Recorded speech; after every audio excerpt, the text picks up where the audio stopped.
And happy holidays to everybody. We are, of course, X's for Show. Welcome back. You can check us out at X's for Show. As for me, I'm Nico. You can check me out at Nico Action.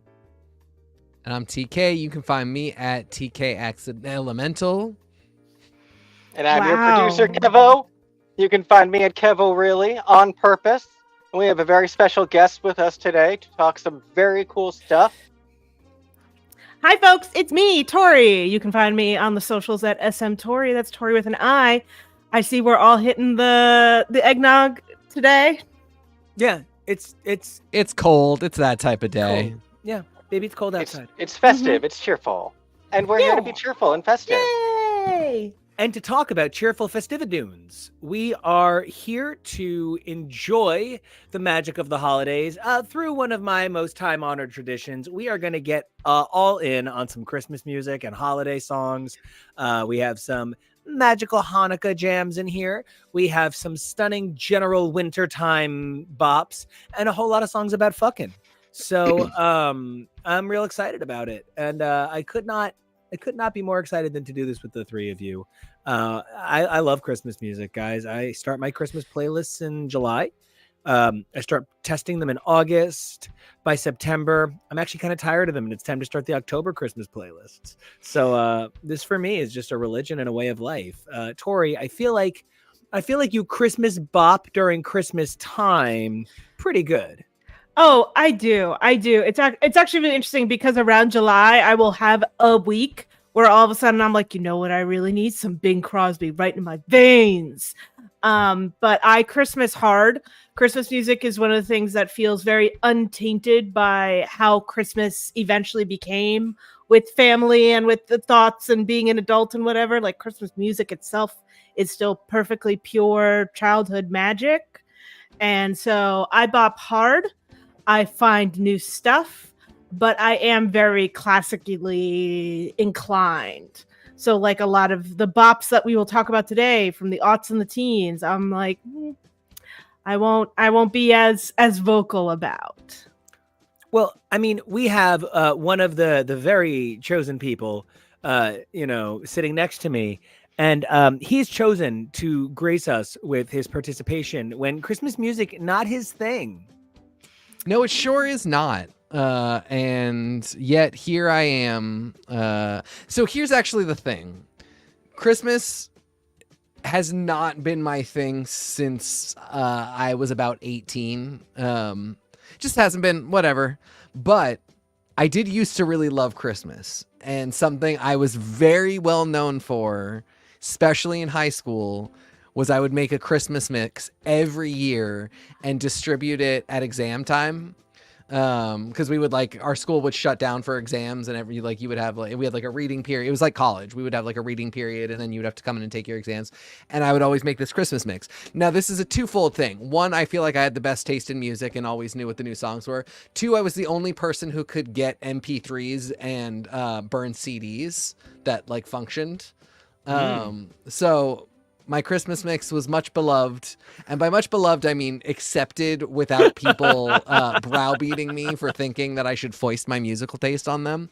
Because people love you. And evidently, TK, you are considered to be about 23 years old. Oh, good Lord. I'll take it. It's not correct, but I'll certainly take it. We all came out in our holiday finest today. So I have a lot of thoughts and opinions on holiday songs, with some really notable exceptions. Basically, none of my favorites are here. Though songs that are my favorites are here, suggested versions are not. And I'm really excited to get into it. I don't want to hang out with family under pressure at the holidays, but I do want to rank music. Yeah. Well, hold on. I'm gonna reach for this lump of coal that I have for you in this. That's for socket. me. That is my. I will burn that for heat and feel good. He's not in a my coal warm guy. home. He's a Grinch guy. He will take your Christmas, and then all of a sudden he'll be like, I mean, maybe you get to have it back. Well, speaking of a guy who Christmases as hard as he can, Kevo, you are a holiday boy, and you do a real good job with that garland around your neck, right? It's your very own shiny boa. What makes Christmas for you? Let's open the question on you. What makes a classic Christmas jam? And there's the regular trappings, and there's all the things, the keys and the modulations that you're supposed to use for Christmas music. For me, because I feel like we've already even started to talk about what is Christmas music for us. For me, I like the lighter, peppier, more upbeat stuff. Even sad Christmas, as long as there is some sort of wistful joy to it, like I'll Be Home for Christmas or White Christmas. There's a hope in those. I feel like Blue Christmas is just like sad and like Love Blue Christmas. And it's a beautiful song, and the art is beautiful, but for me, that's not going to be the one that I'm necessarily jumping right to. I won't turn it off. But Nico, for me, do you know what my Blue Christmas is? We'll get to that, Kevo. So, no, what? What is your Blue Christmas? What is it? I'm telling you to guess. I don't know. What is what? What? Mine's Elvis. Right. I don't understand what's happening. Bright Eyes. Oh, see, I didn't know they had one. Oh yeah, it's good. So, if you're asking me what makes a Christmas classic, exactly what Kevo said. I need those. I need those major to minor key changes. I need those weird sevenths. Like for me, it's not on this list. We'll get to it. Mark Shaman and Mariah Carey's "Christmas Time Is in the Air Again." It's got so many accidentals that it needs to get better insurance. And it is absolutely one of my favorite Christmas songs because of all of those weird, ugly key changes. Give it. So, for me, Christmas music is all about those unique things, like that G minor 6 that you only break out at Christmas because it sounds like motherfucking Christmas. And that's what I want. I respect that opinion. This sounds like I'm surrounded by a bunch of people who understand music theory. So I only understand, does your voice go through the rafters and try to touch the Star of Bethlehem? Then yes, I am good with your Christmas song. Pretend you know nothing about music, SM Tori. I dare you. I can read it. I actually don't even read it. I just follow along. I follow along like a vague interpreter, and then I go, oh, the part that sounds like boop-a-dee bop bop bop bop. That's what we want to put the go on. But I don't understand all of this G minor 6s that you pull out on a cold winter's night. I don't understand why we like that chord. I don't get it. I'm sure. It's that it's so specifically only used there popularly.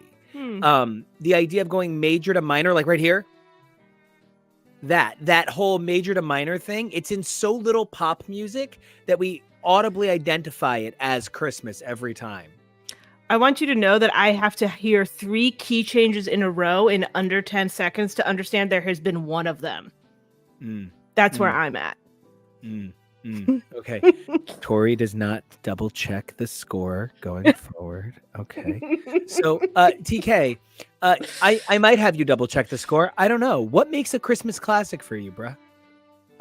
It's gotta be a song that you want to hear every year. And I am, God bless whoever thinks I'm even approaching 23. I'm almost 40.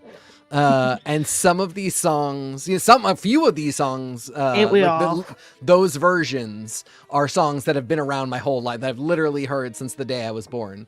Others are like, they've been around since I've been cognizant of music. I mean, I am one of those people. I still think I love All I Want for Christmas Is You after all these years, after all the overexposure. I do still think it bangs. I am still happy to hear it. I really, because I am not a Christmas person, like I stay out of Walmarts during Christmas for the most part. I like keep in after Thanksgiving night and try not to do too much consumerism, which means I don't hear a lot of overplay and radio play, which could maybe change my opinion a little bit. But like ever since being a kid and really loving All I Want for Christmas Is You is a great example, I really try not to hear it too much, but I look forward to hearing it every year. We are going to talk about a few other songs that really, since they have been around, I'm excited to listen to them. And a few others that like aren't on this list, which is fine. Nico had very smart standards for what would put a song on this list. It just ended up meaning that a lot of the versions that I would want did not go on here. But those songs are still classics. And as I said to Nico earlier today, Bare Naked Ladies and Sarah McLachlan singing God Rest Ye Merry Gentlemen.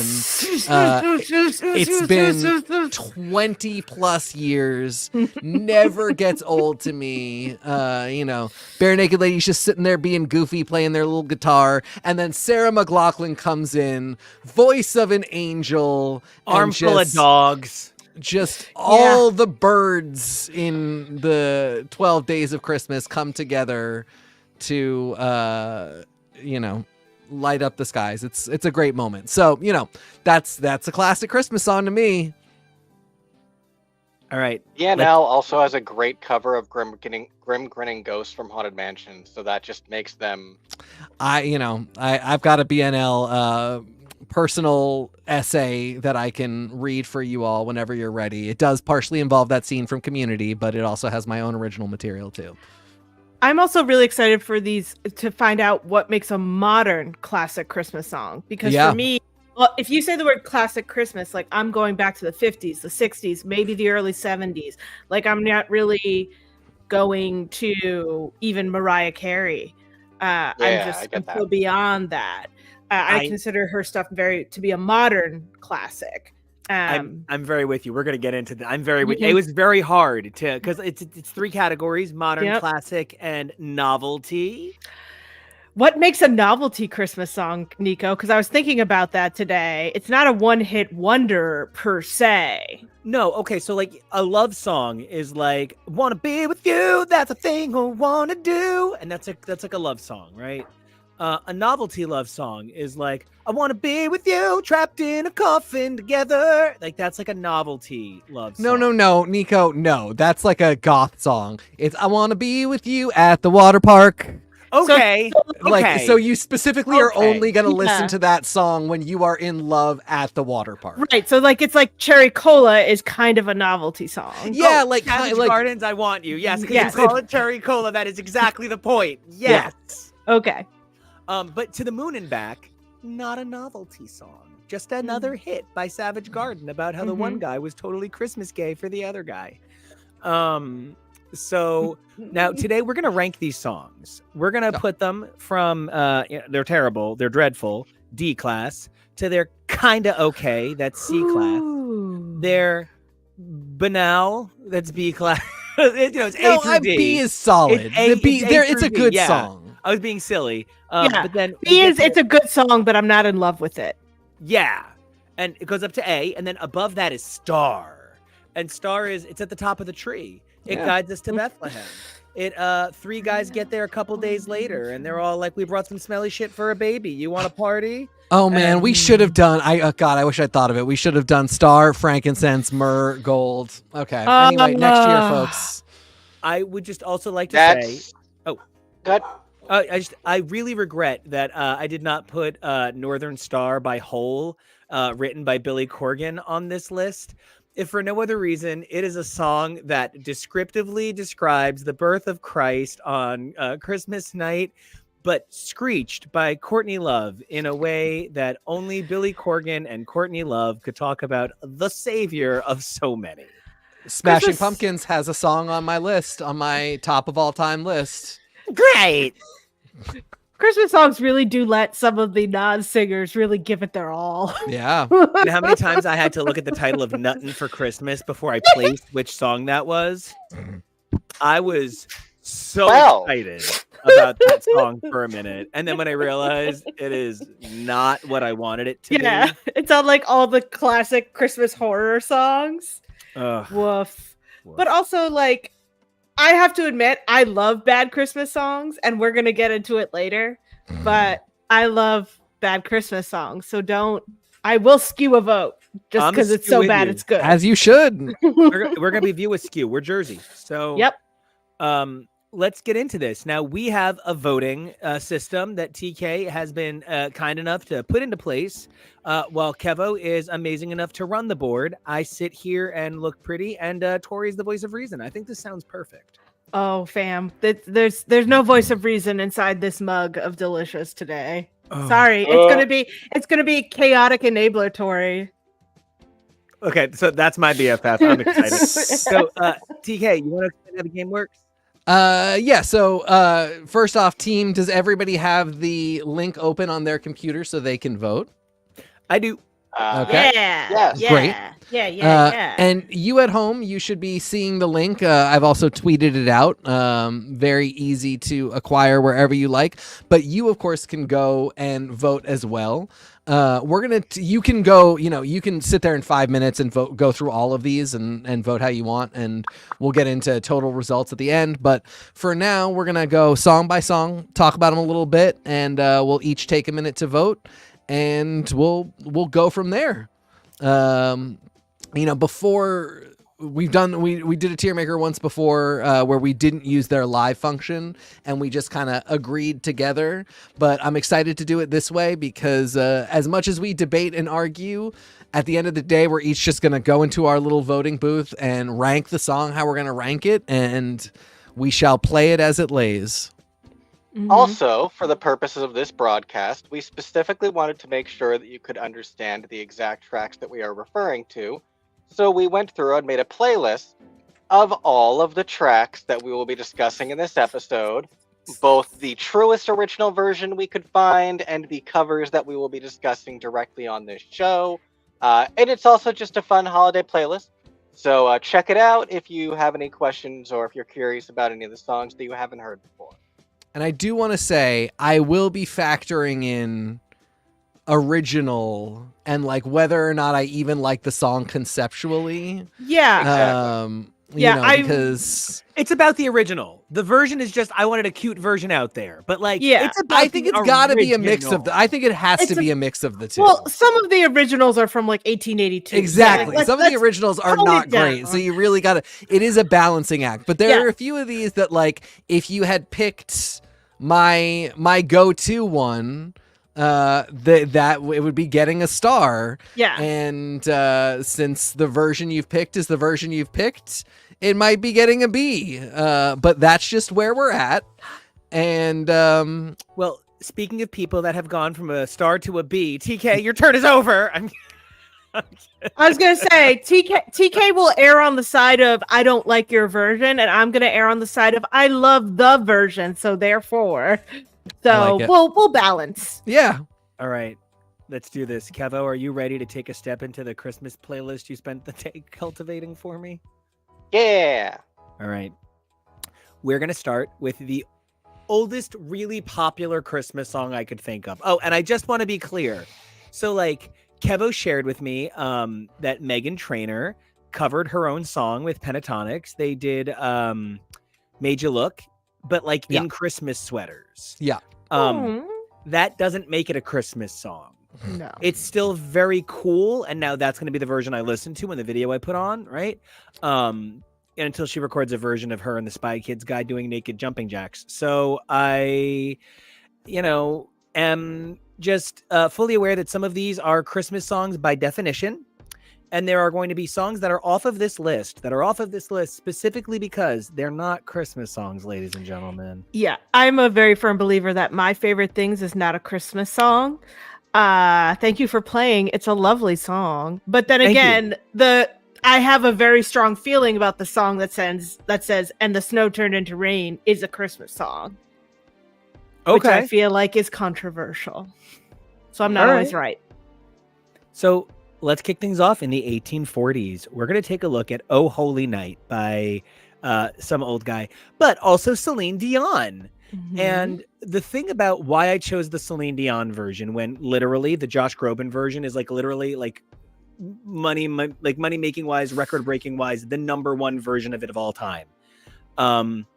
Later on, Josh Groban gets Believe, which was co-written by Grammy-winning Glenn Ballard, who would get an Oscar nomination for his work on Believe. Celine Dion's Christmas song is I'm Your Angel, written by R. Kelly, who would go on to get a prison sentence for his involvement in pissing on children. Is that So- really a Christmas song? It was the Christmas single from These Are Special Times. It was the single from this record. Wow.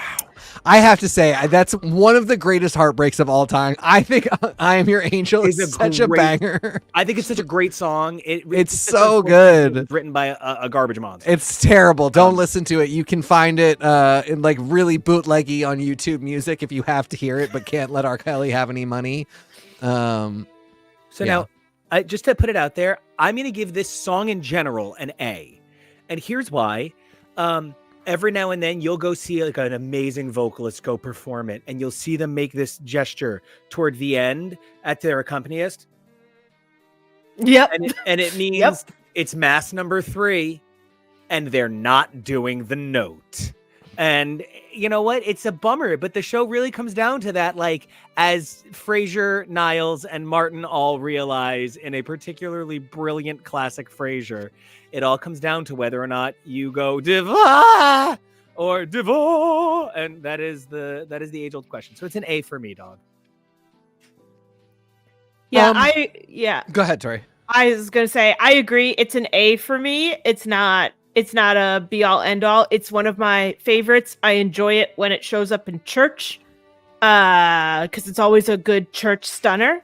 Yep. But for me, and it's one of my favorite like churchy Christmas ones. That's why it gets the A. It's just not like if I had to name my top 10 songs, this ain't in it. I'll just as quickly take How Great Thou Art. Like, Does this appear in the Christmas episode of My So-Called Life? hers? No. No, of course not Celine Dion's.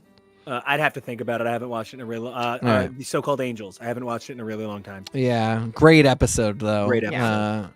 Yeah. Turns out magic does exist, people. I'm gonna Grinch hard and keep us grounded and vote B. I know, Nico, I love you. You have a tendency to rank high and love hard. And when we're talking about Power Rangers and Golden Girls, while I might think it's not the correct ranking, I really respect it and I love to see it.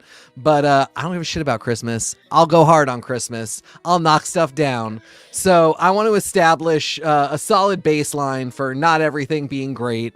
And I'm gonna vote B. I love Celine very much.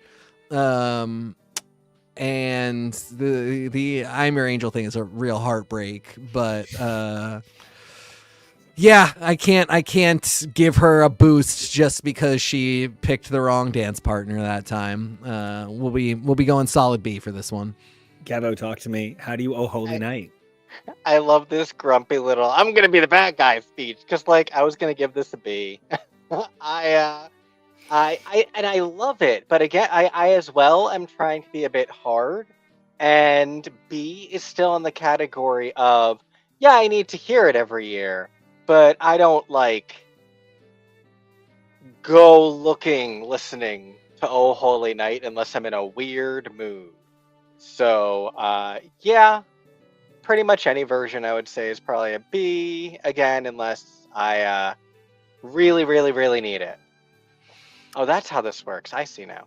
Yeah. Also, I clicked the wrong button, so this is it would have gotten A anyway because it already had an A vote, and then these two voted A. So, but you, audience member, get in there and vote and hit my B vote for me, since there's over 40.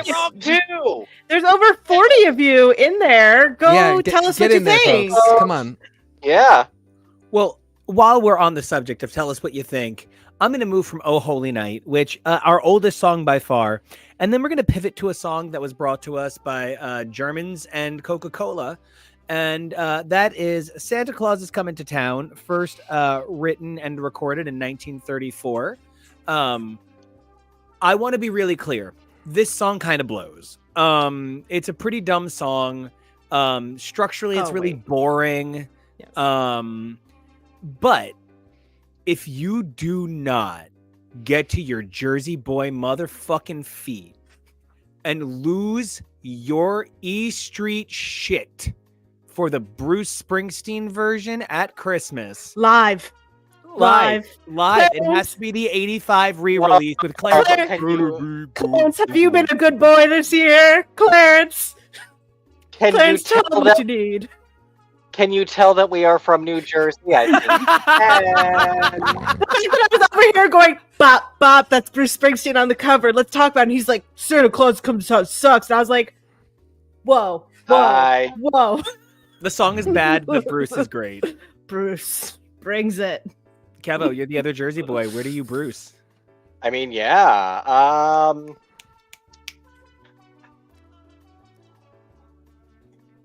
But you're right, where it's sometimes kind of a rough song. This will probably get my B to balance out Celine Dion, at least.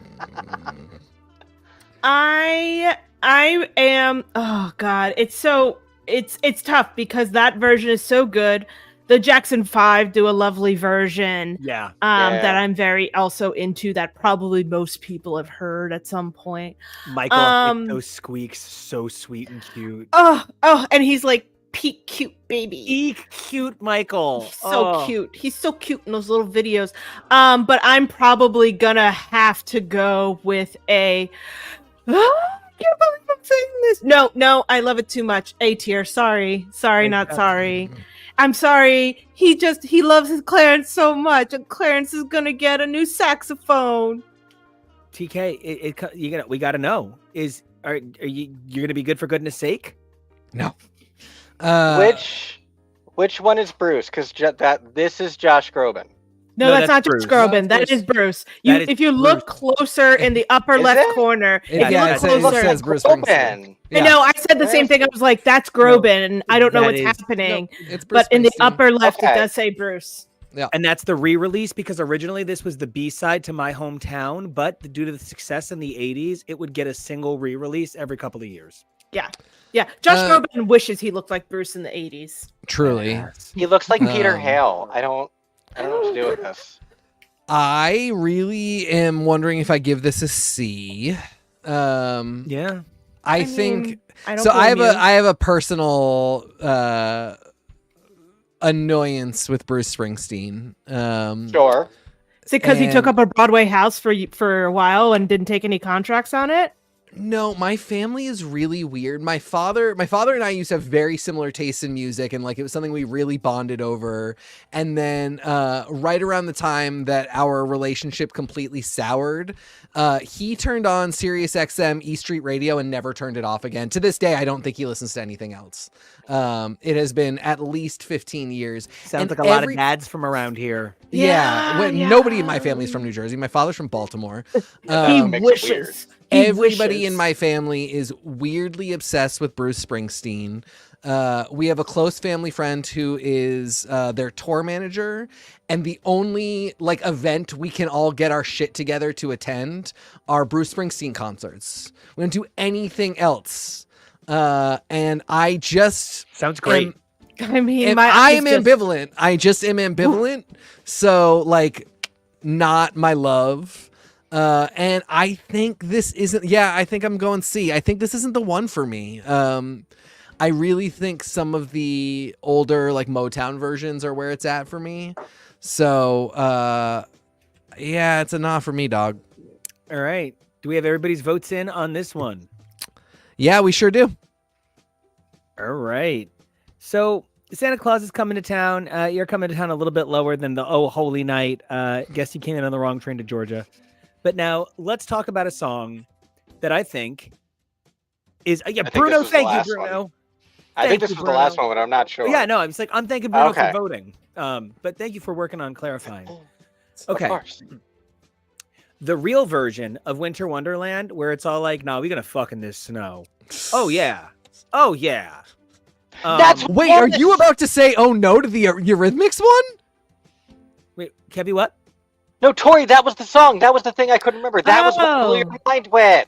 Oh yeah. Oh, So, yeah, no, He's they gonna get do down. this. They go down. They got to get married real fast. Because they be fucking, and like I'm Mhm. really into that. And then all of a sudden, some I don't know, religious conservationists or whatever are like, we can do it really friendly, and it's just a clown. And I don't love the edit. Okay. That said, the Eurythmics version is great. But Will I be allowed to break in to explain the nonsense? oh, please break it. But I have to give this ultimately a B. Okay. What Nico is referring to, which I blew his mind with this week, is the line in the middle of the song where they are talking about how they will build a snowman and pretend that he is Parson Brown. Mm-hmm. He'll say, "Are you married?" We'll say, "No, sir, but you can do the job while you're in town." They built a snowman and pretended it was a priest who married them so they could go fuck by the fire. And that's the plot of this song. Genuinely. A parson is a priest, and the name Brown was just the name they chose. And it just so happens that Parson Brown and "Are You Married" work well for Circus Clown and "Are You Merry" in the later adaptation to get rid of the weird priest snowman. And that's this is like the positive version of how "Baby It's Cold Outside" is super date rapey. But it's not. It's she's in on it. She's like, I guess you can convince me. Yeah. But I think it's more like the muddle through line in the other song. Yeah. Like it's more like that, where it's just like somebody was like, this makes me uncomfortable. Let's just pave over that paradise a little bit. I feel like now is the point at which we have to discuss that this was first released on a very special Christmas. Oh God, the very special Christmas series. There's 34 of them. There's 34 of them now. Oh. That is quite dilute and super not special. But once upon a time, 87. This Keith Haring cover, this collection of tracks. We have 4 tracks from that anthology, from that first one, not from the rest of them, just from the first one, on this list of 45 classic Christmas songs. This was defining for me personally in my love for Christmas. I think this was really defining for me in understanding that Keith Haring was like an artist to be into, and then understanding how big that got. So for me, because of all that, and because I think the Eurythmics cover really transforms a song that I just don't care about at all into something like pretty vibey, I'm voting A. I get that. If anybody grew up in the New York area, they probably listened to Scott and Todd and at some point heard "Walking Around in Women's Underwear." Yeah. Yeah, I didn't say it out loud. Oh, there's other ones. There's other Police took ones. my car. I find this to be a very solid song. It taught me how to look out for birds, to tell the changing of the seasons. But this is a little too elementary school kids singing song for me.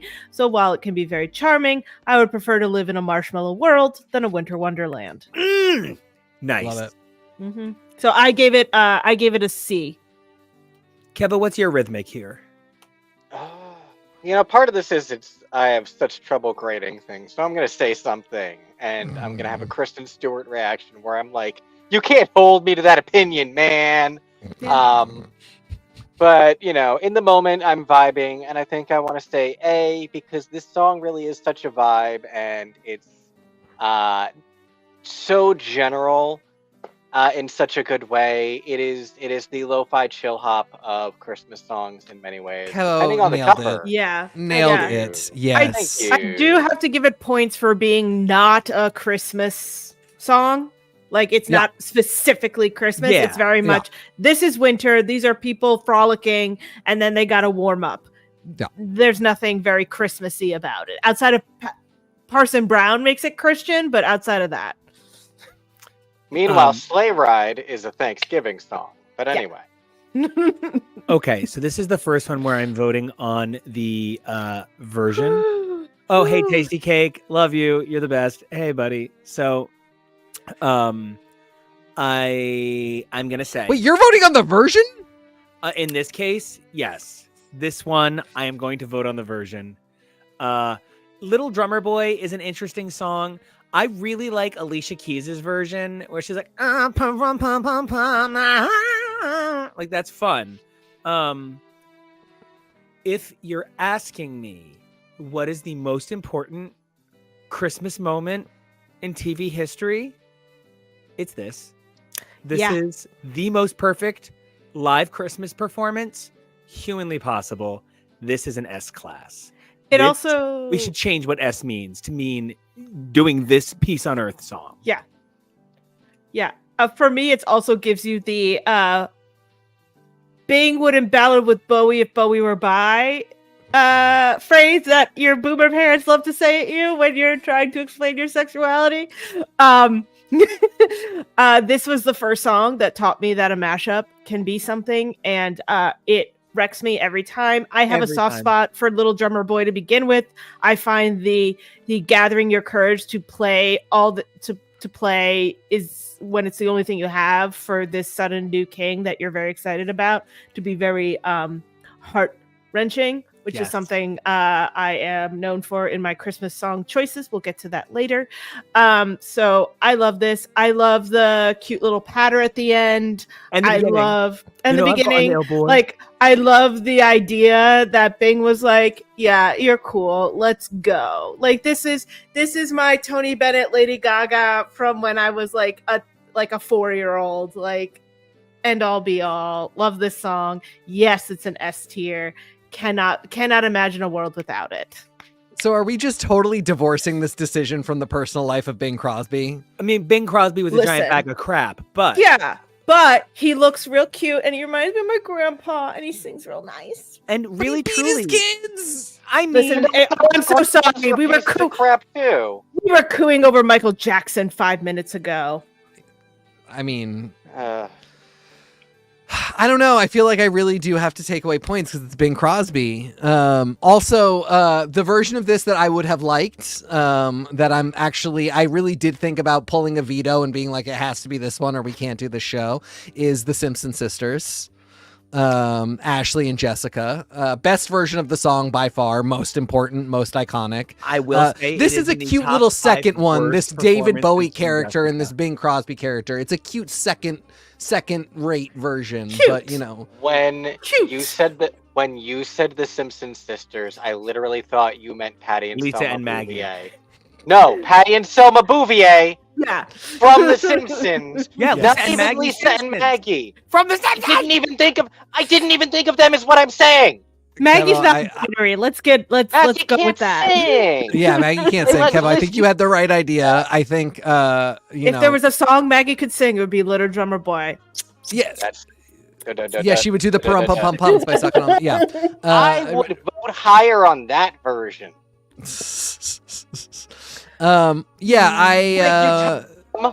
Tom's with me on the Bouviers for no reason. Patty and Selma, that's what I thought. Yeah, I appreciate that. I love that. I would now want to hear that version. But I was talking about Jessica and Ashley, who just really take the song to levels that I think nobody was aware it could get to. So I really want to thank them. And for that, I'm going to give this a C. Yeah, same. Well, some of us are right and some of us are wrong. Little Drummer Boy in the first place. Because you were a Little Drummer Boy? Kevo, me neither. That is a huge reason. I'm not going to pretend it's not. Kevo was a Little Drummer Boy. It's maudlin. It's also creepy. Stop talking about little boys. Okay. I am moving us forward because I will say this. If we're talking about any of these artists and the people who originally wrote them, all of the songs are out. Oh yeah, Like- kind of. All artists are pervert. That's what Christianity taught us. Bette Midler was canceled in the last couple of years repeatedly. Gaze, you're next. I'd be on Oh my that. And she came to the entire Kevo and I had a black lot of fun with community. that. I do need to I say just that- I want to remind everybody watching, follow the link. You can find it on Twitter as well, and go put in all your votes so that we have these properly weighted. We want to know what you all think. So I'm gonna have to vote on the performance, not the person, which is why I'm your angel can be on here. But if you're asking me how I feel about White Christmas as a song, it's okay. I don't understand how it's like. I mean, and even then, Guinness Book of World Records no longer recognizes it as the chartably, trackably best-selling record of all time, because the numbers that have been reported that are unreliable from the 1930s and 40s and 50s, back when you just literally sent in a piece of paper saying, yeah, I sold this many, and that was it. Upwards of 100 million copies, and like it was, it's hard to track sales in the 40s. So at this point, the Guinness Book of World Records now just recognizes it as the song recognized as the most sold song in the world, but no longer holds that distinction, as that distinction now belongs to Candle in the Wind by Elton John. That said, no, this actually isn't even my favorite version of White Christmas. I have included the Bette Midler version. Because why? I couldn't find another thing to shame her for this album cover with. And I just thought that since I don't really give a shit about this song, this was a really good time to say, Bette Midler, what the fuck were you thinking? You literally look like a crazy snow clown. And that's not even like early 90s Bette Midler, is No, it? because that would be if she was doing the hair and everything in the early 90s. Right. We'd be like, yeah. It'd be like kind of a Tina reference. This is no Diva Las Vegas. Katie Seagal was not recently her backup singer. This is some Third Wives Club. Yeah. And the name Cool Yule like also really sucks. Oh, sorry. No, it's just it looks like it's supposed to be poinsettias, but it looks like Raggedy Ann is the problem. Yeah, exactly. Some white woman in an afro. I mean, I think the name Cool Yule really sucks. All of that said, I actually really do like this version. And because it has the December 24th and I Wish I Was Up North line, which is often excluded from the song. Original intro or nothing. Exactly. And I think, whenever Bette gets in her doing what? My arrangement of White Christmas. My Americana jaunt White Christmas is playing right now. Oh yeah. Whenever Bette gets into her American standards, American songbook groove, I sort of am charmed by her in new and different ways, and I feel like this is that. But I feel what you're saying. This, in different circumstances, if this were on a very special Christmas, if this had been produced in the late 80s, early 90s, and like the aesthetic was there, we're talking Hocus Pocus era, she's having a little fun. I think this could be smiley face on the titties. I think this could be even S tier for me. But in this particular incarnation, at this time, with all of these factors in play, the vote is B. B. I also gave this a B because I prefer the older versions, the Bing Crosby versions, the basics.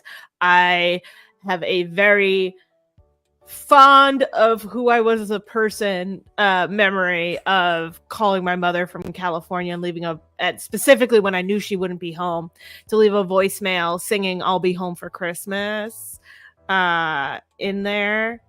Which is this song, right? I'm not crazy. Mm-hmm. Of course. Yeah. Yes. Okay. It's all from Holiday Inn. Yeah. And so just like singing that into the voicemail and then waiting 4 hours for her to get home and her to lose her mind. So like I have a lot of fond memories wrapped up into this. I think Bette Midler is a great actress who can hold a tune. Good for her. I'm not interested in hearing her sing White Christmas. So that's a B for me, dog. That's a very That's a very kind grade for that assessment of the situation, Tori, which I completely respect. So proud of you, Tori. I am, for the rest of your life, proud of you. That was like 25 burns in one, and at the end of it, you were like, "But it's a B." I think that's very that's queen shit right there. Oh my god, I haven't seen anybody torch Bette Midler that hard since the reviews for Dolly. Like, she's fine. I would have liked to have seen her Dolly. Dolly's not a crazy role because Ethel Merman was there first, but like, I don't find her, like, when people are like, Bette Midler, the singer, I'm like, yeah, her, like, On the Backs of Your Wings song is totally great, but that's like the extent of her thing. I'm not interested. Here's the dancer. I'm not interested in her version of God Help the Outcast. Absolutely not. Don't get it anywhere near me. I don't care that much. And that's also coming as a person who only knew her from First Wives Club. I didn't watch Hocus Pocus until I was like 24. So I don't have as much fond memories of Bette Midler cooing in my ear as other people. Your dismissiveness of Wind Beneath My Wings is breathtaking. Yeah, that's, again, queen shit. Took my wind away. Breath. Yeah, exactly. I'm plain. Which is a lovely song, but please don't sing it to your mother right before you surprise her with a wedding to a guy who's going to leave you in 4 years.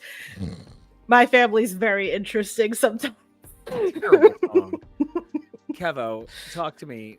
Where do you fall on White Christmas? I think I'm going to go with the general vibe of the song, and I'm also going to middle out at a B, because the thing about this song is it depends on how you're covering it. I enjoy like the happier, more upbeat White Christmas, but like when it's sad and maudlin, I don't know about that.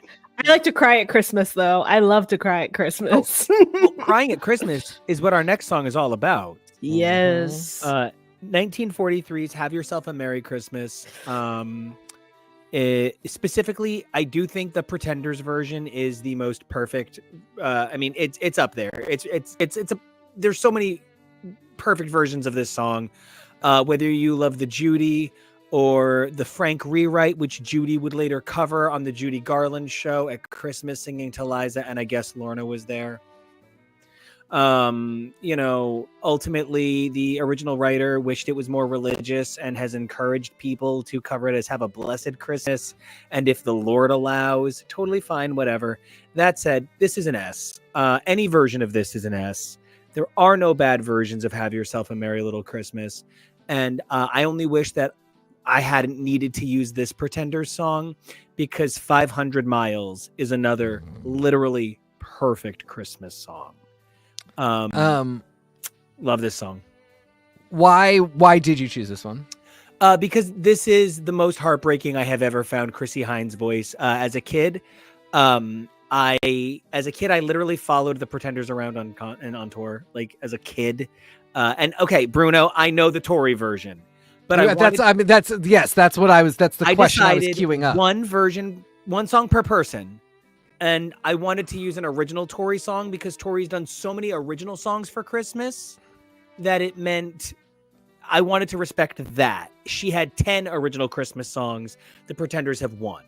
So I just, that's how I split it. That said, there is no bad version of this song, and this song is perfect. S tier. S tier song. Yeah, I kind of do think it is. Have Yourself a Merry Little Christmas is really the quintessential. I'm really trying to be sparing with my S tier, so I want to make sure. I know I've got one other one for sure. I got 2. I hope it's Christmas wrapping. You picked a weird one for that. Well, that was. Yeah, that was 100% me, Tori. That was for you. Nobody else would have. We're gonna have a conversation later about New York Christmas songs. Yes, too. we absolutely will. All right. Gosh, I feel bad. I'm not going to give this my S tier. This is getting my A. I think great A. It's a great A, and it really is close to S. I do not have your personal relationship with the Pretenders. If it was the Tori one, it would be getting my S. That was the foundational song of the aforementioned Christmas mix. That was getting that Spark. Was it the Spark single? Yeah, because it's Spark, that, and it's Purple People, which Do it again. accidentally gets Christmas in Purple Space. People Christmas in Space! Yes, great piece of Tori lore, everybody. On the Spark single, it labels the song Purple People with a, in parentheses, Christmas in Space. And then the next song is Have Yourself a Merry Little Christmas, where the Christmas in Space should clearly go. Anyway, that version, when I first acquired that single and heard that, I was like, well, now I have my Christmas song, and everything spun out of that. So that would be getting my S, but in this case, this is a very loving A, and I totally respect your reason for choosing this version, having this be what's on the list. I like that a lot. Bruno coming in hot with the hot takes about a D level for this. I may have heard the Pretenders version before. It's not standing out to me. And I have to be force-fed Tori Amos, so I can't help you on this one. But for me, this is kind of peak maudlin Christmas for me. I spend a lot of time actually whenever they're like from kids to 1 to 92. I'm always like, what about the 93-year-old kids? When justice for them. My grandpa died at 92, so it's funny for me. Oh, he got to enjoy that. Oh, Grandmother. oh. Both? My grandfather died at 1. Wait, that can't even be possible. You don't know. You don't know. Science is great.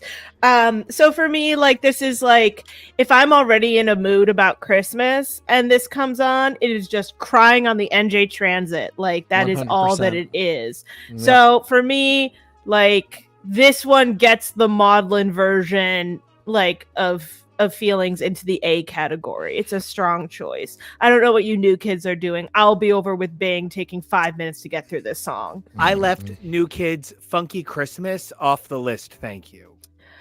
Hey, I left Gaga's Christmas Tree with New Kids off the list. So I was a good Christmas Tree was one of the ones where I was like, I feel like this needs to be on here. Okay, but the only reason it wasn't is because it never technically charted. Yeah, because it's like a deep find that isn't technically on anything. Right.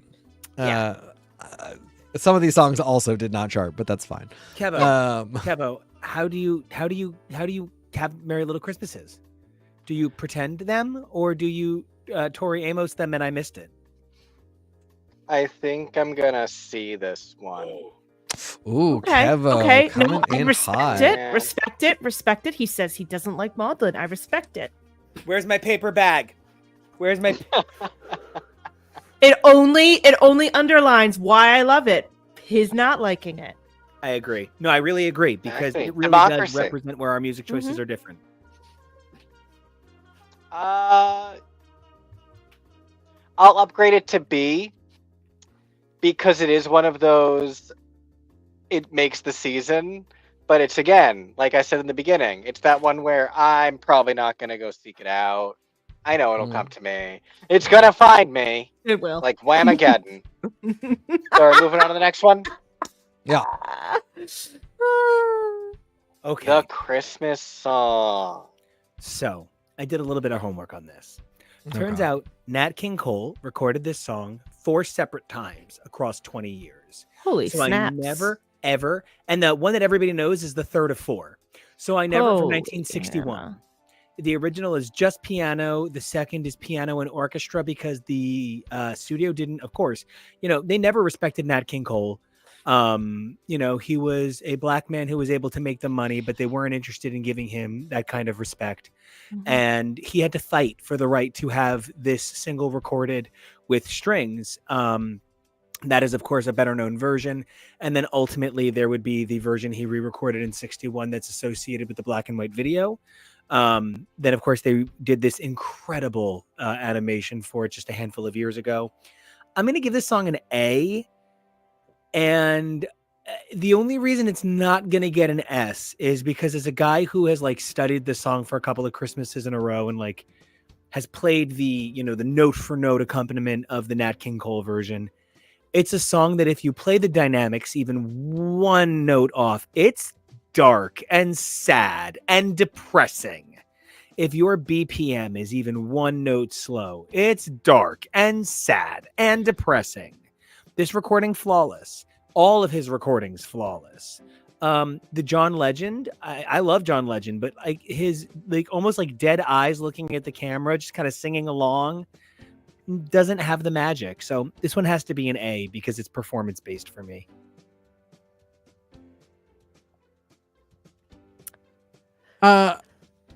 You chose a great one for the modern version, which is the one from 30 Rock.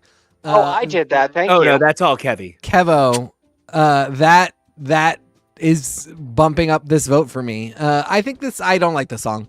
This is imagery of Christmas that is exactly what doesn't resonate with me. I love Nat King Cole, and like this is so me grinching. Like this is so not like, oh, this idiot wrote a dumb song. It's just not my vibe. But then I just want to say Mel Torme wrote it, I believe. This one was Mel Torme. That feels very plausible.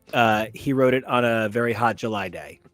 As we all do when we're writing Christmas songs. You're just wanting a better time. That's when you gotta record. That's when you gotta film. That's when you gotta do it. The 30 Rock one works for me because it is sincere in that way where all broadcast sitcoms during the Christmas season want to give something Christmassy, but it is also very 30 Rock in that Jenna is singing it so Jenna, and in this moment of desperation to be a holiday queen. Nico, I see that face. I see the resonation. And Jenna actually has Jenna and Cheyenne Jackson have one of my all-time favorite Christmas songs ever. Yes. Yep. I love that one too. 30 Rock has some great Christmas episodes. It has some great Christmas content. So I distinctly remember that moment being like, this is cute. This is fun. I'm having a good time with this. Yeah. And then all of a sudden it cuts to Elaine Stritch, and out of nowhere, I cried. Top 5 that I've ever cried in my life, and she had not died yet.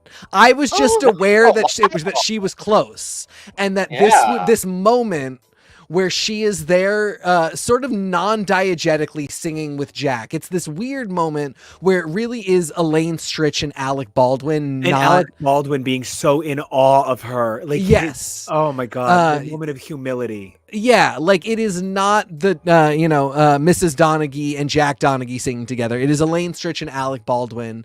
And it is this woman who, it really, to me, was an early, like gave me an early understanding of being an iconographic theater queen, singing this song, not with the power of somebody like Jane Krakowski at her much younger peak, but with the power of somebody who has lived her entire life. And it's just such a beautiful moment. So anyway, for all of that, I am giving this a loving A. Yeah, I am also going to go with A. Obviously I put it there, so I picked this version. For the same reason. It's just so beautiful. It's funny, and as I'm thinking about, do I like this song? What do I like about this song? One of the things I think I really love about this song is it is one of those things where it feels like the entire song is 3 sentences, but it takes them 3.5 minutes to say that. Mm-hmm. It's like the way Christina Aguilera would sing "Row, Row, Row Your Boat." Yeah, I love that really long rolling length of time for the one simple thought, and it's a beautiful, sweet song. You can't really pep this one up, but I don't think you need to. This is that wistful thing. Yes. Like it's sad, but it's bittersweet. And if I can jump in on that, Kevo, something you say there's this line in this song that when Nat King Cole sings it, exactly what Bruno says, how easy he makes it sound. When he sings the line, to see if reindeer really know how to fly, I understand what a good vocalist is in that moment. There's vocalists who have giant ranges, doesn't matter. When he says if reindeer really know how to fly, I literally experience my mom taking me to FAO Schwartz on a cold Christmas day. It is like literally the most New York thing you can experience. It's so perfect. And then in contrast, Sleigh Ride is just the silly things about Christmas. And I'm going to be honest. The Ronettes Sleigh Ride is the best upbeat Christmas song of all time. It literally eats All I Want for Christmas by Mariah Carey. That's so funny. It literally, Sleigh Ride is what All I Want for Christmas is trying to be. Mhm. It turns out there were 20 years of failed to moderately successful versions before well-known murderer Phil Spector decided to make the song perfect. I was trying to have he was just really good at his job. I'm very sorry. swear to God, the Wall of Sound is like Stupid one of good. the 5 most important moments in music production history. And it never sounds better than Sleigh Ride. Nope. Of course, Ronnie herself is one of the finest vocalists of her style. Mhm. This is an A. This is an out of the park A. That said, there's 3 other good versions in history. And they're your discretion for me. 2 of them are Gwen Stefani and Mariah Carey. But I'm sure there's other good versions. Your mileage may vary. Yeah. I feel really bad because Have Yourself a Merry Little Christmas just reminded me that that's where the 1 to 92 is, and the Make the Yuletide Gay is in Christmas song. It's fine. I'm great. Or the other way around. The other way around. Christmas song has 1 to 92. Have Yourself a Little. It's why these titles like get me screwed Yes. up, because when it's just a song about like general Christmas ideas and there's no plot, I'm always like, which one is this? Which one is she? I love Sleigh Ride. I give it a B because I do love the Ronettes version, but I think that there are better Ronette Christmas songs out there. So Be that's My where I Little Baby lived. at Christmas. Yeah, and also the clip clop that sometimes comes with the Sleigh Ride can be a little much. So And the constant key change. I know, and it's so hard for me to keep up with those. I just can't do it. So I love Sleigh Ride. Of the B's, it is a top B, trying to be an A-. But in the interest of not making every song an A and some of them an S, it's got to be a B. Tori, you took the words right out of my mouth. I feel exactly the same way. It's a very loving B. Mm-hmm. Kevo, are you a Sleigh Ride boy? Do you like the galloping clop clop and the fact that it has 3 goddamned modulations? You know what? Yeah, I think that I do, and you would. I think that I might decide to wild out because we are on our 8th song, and I might go all the way up to S Dang. Ooh. just to wild out. Because Can't you know hold him what? down. It's one of those things where it is pretty generic to the holiday season. Like I mentioned earlier in the episode, it's a Thanksgiving song, technically. This isn't Christmas. Sleigh Ride is Thanksgiving. It's just Christmas appropriated it like Christmas appropriates everything. Christmas, that white man. But so I love that Boom. makes it something that can fall on the list of generic Christmas songs. And yeah, I like the clop clop. Something about my artsy brain. It likes the clop clop noise. Clop, clop, clop, clop, clop, clop, clop. All right. Yeah. Well, from things that I like from the 60s, this experimenting with the quality of sound, to things I do not like about the 50s. No. I hate the way certain things have held up over time, sound-wise, like quality-wise. Like Reach Out, I'll be there, you can always count on me. The harmonies in there sound like hell. Like it is bad recordings. Mhm. Those are some of the most talented men in the history of R&B, and they sound bad because bad reel to reel. I bet if this was the 40s or 50s and I was listening to a really fresh copy of Blue Christmas, it would sound great. But for the most part, it sounds like somebody is beating Ickis to death with Oblina. And I cannot, for the life of me, figure out how this is Christmassy. It is my only D. This is a bummer for me because, like I said, there's a version of this I really like. It's the Bright Eyes version. There's a few others. Sheryl Crow did a Sheryl great. Crow's is like actually fine. Yeah, that if I only knew I that would be one, so I'd give it a stoked B. to give that a B or a C. The Bright exactly. Eyes one would get a B for my personal reasons. This is a really weird case of this is also getting a D vote from me. And I don't dislike the song. I don't love the song, but I don't dislike it. And I love to see, especially modern rock characters do it, because it is really hammy and stupid, but also like, I mean, Bright Eyes is such a good example of like, the lyrics of this song are emo in a time before people did emo. So it just sounds like how we all have to ultimately admit how stupid so many emo songs sound, where it's like, you're too sad about nothing. But you've just disguised it with better language. Yeah, So there wasn't a T in Presley. So yeah, this is getting a D vote from me as well. I just feel like for me a D is like I never want to hear it again. That's and correct. I never Thank want to you. hear this one again. That's correct. Yes, I never want to hear this song again. No, there's other songs that I know I'm going to wanna say I feel that way about. So I'm saving it for that. Respect. Blue Christmas can pull it out, especially the original. But like I hate the Glee version. Fast forward, don't care about you, Rory. Shut up. I gotta care. If you have to give me a reason to care about Blue Christmas, it doesn't come built in. It's a lot of these songs, my caring comes built in. This one, you gotta give me a reason. I want it to be blue. It's not Zooey Deschanel singing in the ghetto. I just don't have a reason to care. All right, as the resident Elvis apologist on staff, let me start off with. I'm sorry. It's fine. It's fine. He basically married a child. It's fine. I get it. The only reason this is not an S tier for Tori because of strictly Elvis Presley is that straight up I prefer Silver Bells to Blue Christmas of his. Same. I find his Silver Bells to be astounding, amazing, wonderful. Yes, Blue Christmas is his song that he then gets to have other people cover, but Silver Bells is better. I like Blue Christmas. I just want to say the best thing Elvis ever did was give us Lisa Marie, who what a tragic loss. Just I cannot stop standing Lisa Marie for the rest of my life. Sorry. Oh yeah, no, like please give us everything he has given us.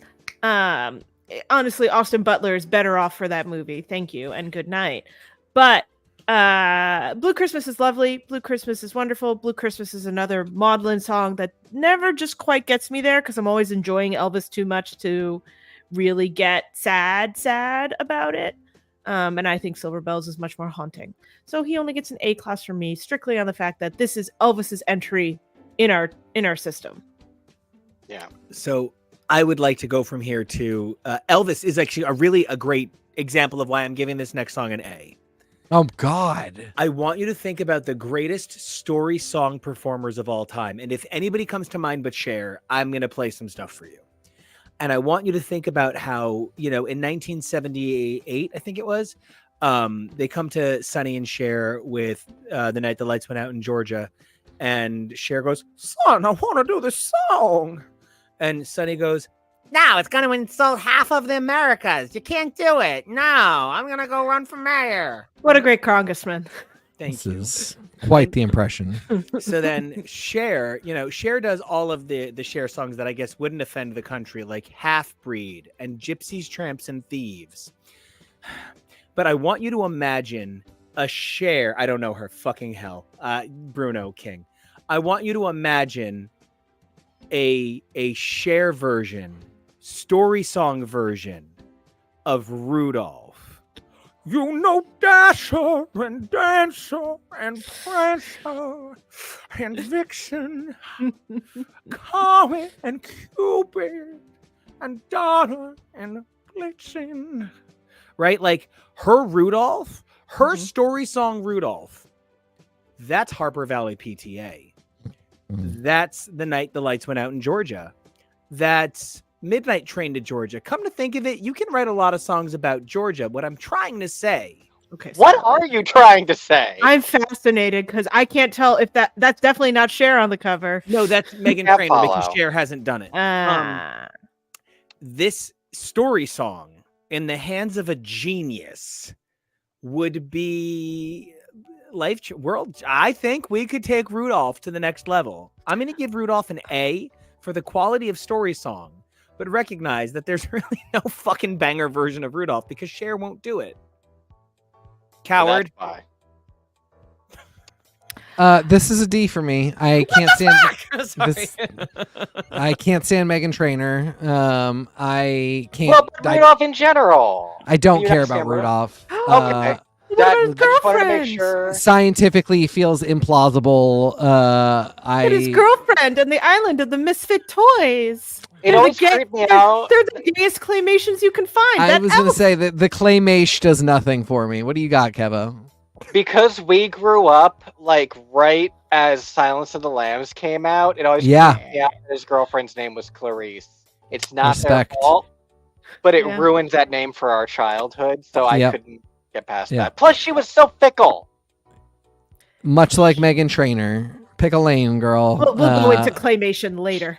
Yeah, we It's a definitely long should. conversation. You know, they don't have enough left to finish the latest Wallace and Gromit movie, and I feel like it's probably Megan Trainor's fault somehow. So, yeah, it's a D for me, dog.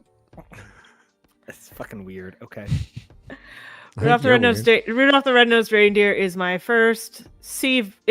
second C vote, I guess, next to the Eurythmics, because it's a fine song. I have honestly, the only thing keeping it from being a D is because I do have very fond feelings for the claymation. There are better songs from the claymation. We'll get into them, but Rudolph is fine. Rudolph is charming and rememberable for all of the funny little jokes versions that you used to hear on the schoolyard with Robin laying an egg, etc. But anyway. I'm That's gonna the go real. to sleep. I'm gonna go to sleep. It's a C. Thank you. All right, this is insane. Kevo, how do you feel about our Hooven Christmas friends? I am I'm gonna go with It's fucking Jingle Bells. B, because it's one of those songs that I do enjoy and I do need to hear every year, but it really depends on the person and the version. I'm not always in the mood for like the 30-second intro. It might be 10 seconds. Feels like 30.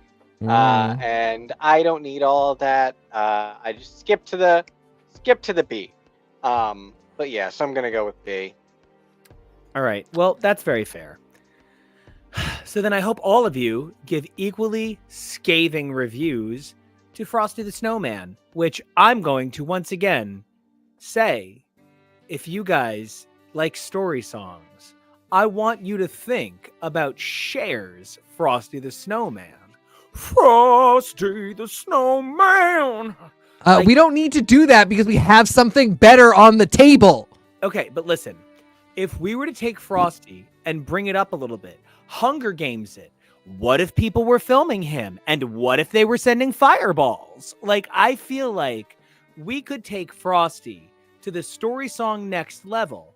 Why the fuck are we doing movies like Titanic when there's this story that's yet to be told? Well, right? don't they? It's a Jack Frost. There's Guardian. It's not an action flick, so it's just come not on. the same. So, but Frosty gets an A. This is my first S because of the Fiona Apple version, which is like I said, it's the one on the table. This song makes me so happy. I love Fiona Apple so much. For years, this song did not exist. And my Fiona Apple song for my Christmas mix was a live version of Christmas Blues. Which is one of the most perfect live, unexpected recordings in history. He is correct. I think I still have on my hard drive I became a genius for 20 minutes and fully learned how to master a live track out of nowhere so that I could just improve the quality of Fiona Apple singing Christmas Blues so that it was up to snuff with the rest of my Christmas mix. And so that it would be as good as the quality of her Use Me. You guys like Bill Withers? You like Bill Withers? All right, I'm going to play Bill Withers. Here's Use Me. not how the monologue at the beginning goes. I can quote it later. Yes, I did work very hard on all of the Sitting Here in Limbo, Angel, Use Me. Yeah, anyway, all of the Fiona Apple live tracks from the post title pre-Idler Wheel era are very great. Anyway, her singing Frosty the Snowman makes me so happy, and I just think it's jaunty, and she has a lot of fun with it. I don't hate a story song for Christmas. I just don't like Rudolph the Red-Nosed Reindeer. Frosty does it for me. This just makes me so happy. This was the first Christmas song I listened to. As soon as the last bite of turkey had gone down my gullet the other day, on went Frosty the Snowman by Fiona Apple. So this is my first S, and I'm so happy with my vote. So what I'm hearing is you need some sort of Frosty versus Rudolph the way we have Godzilla versus King Kong. Yep, that would be ideal. Elf Monarch would be our favorite show. Yep, the pitch is in the bag. I'm sold. Speaking of people who are holiday standards, I was just trying to find a pivot to you, Tori. You are like Frosty the Snowman, in that it wouldn't be Christmas without you. How do you feel about Frosty? I also call this a C tier song. I don't know any Fiona Apple almost at all. Did you just say Fiona Avril because she is my new favorite person? Sure. Sullen Skater is the queen of everything. It's called slurring. So I was so much.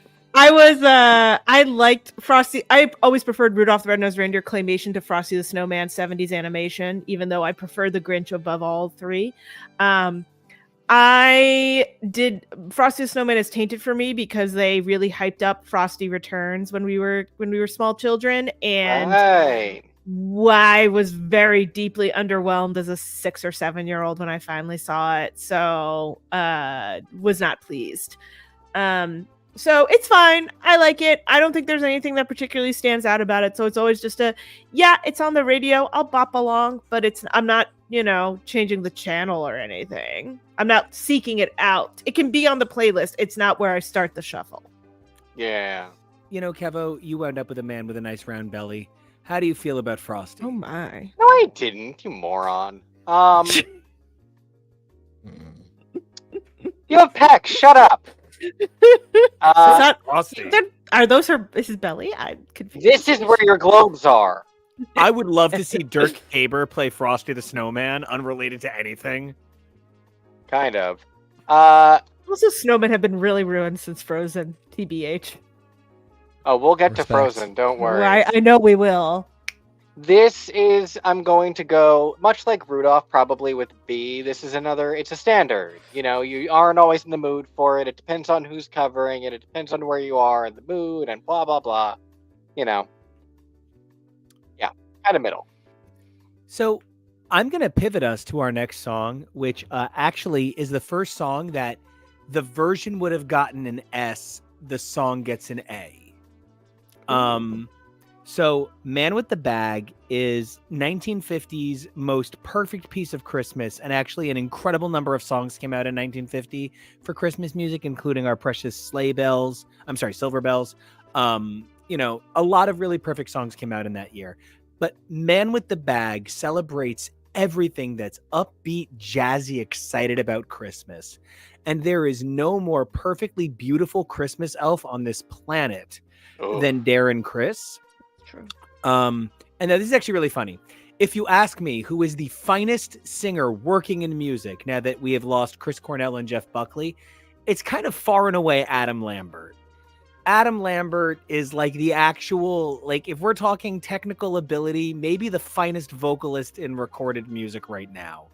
I mean, on a technical level, you cannot like him because he looks like a fucking Thundercat. But he does. He is a giant lion of a man. Queen wouldn't let him tour with them if he wasn't good at it. Let's put it that way. Or quite look literally. like a lion.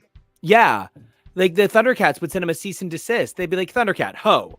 But Adam Lambert hits a note at the end of this particular version of Man with the Bag by Darren Criss that if you ever needed to know why he was capable of playing Fiyero on Broadway, fucking God, this guy, I literally I would have loved that.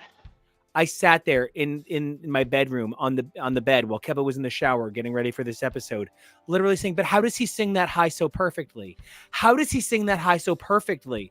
Adam Lambert, Darren Criss, their performance of an A song is S-class. But the problem with Man with a Bag is if you don't have that everybody's waiting for the man with the bag kind of like vibe, it's gonna like Kurt Cobain's Man with the Bag. Look, I will defend you know you're right till the end of my life, right? But I am trying to imagine, everybody's waiting for the man with the bag. Like, it's not good, Yeah, right? I love this. This I kinda pitch do too, works for me. actually. I'm imagining Eddie Vedder do it. Everybody's waiting for the man with the bag. He just writes. I love that Adam Lambert has hedge witch tattoos.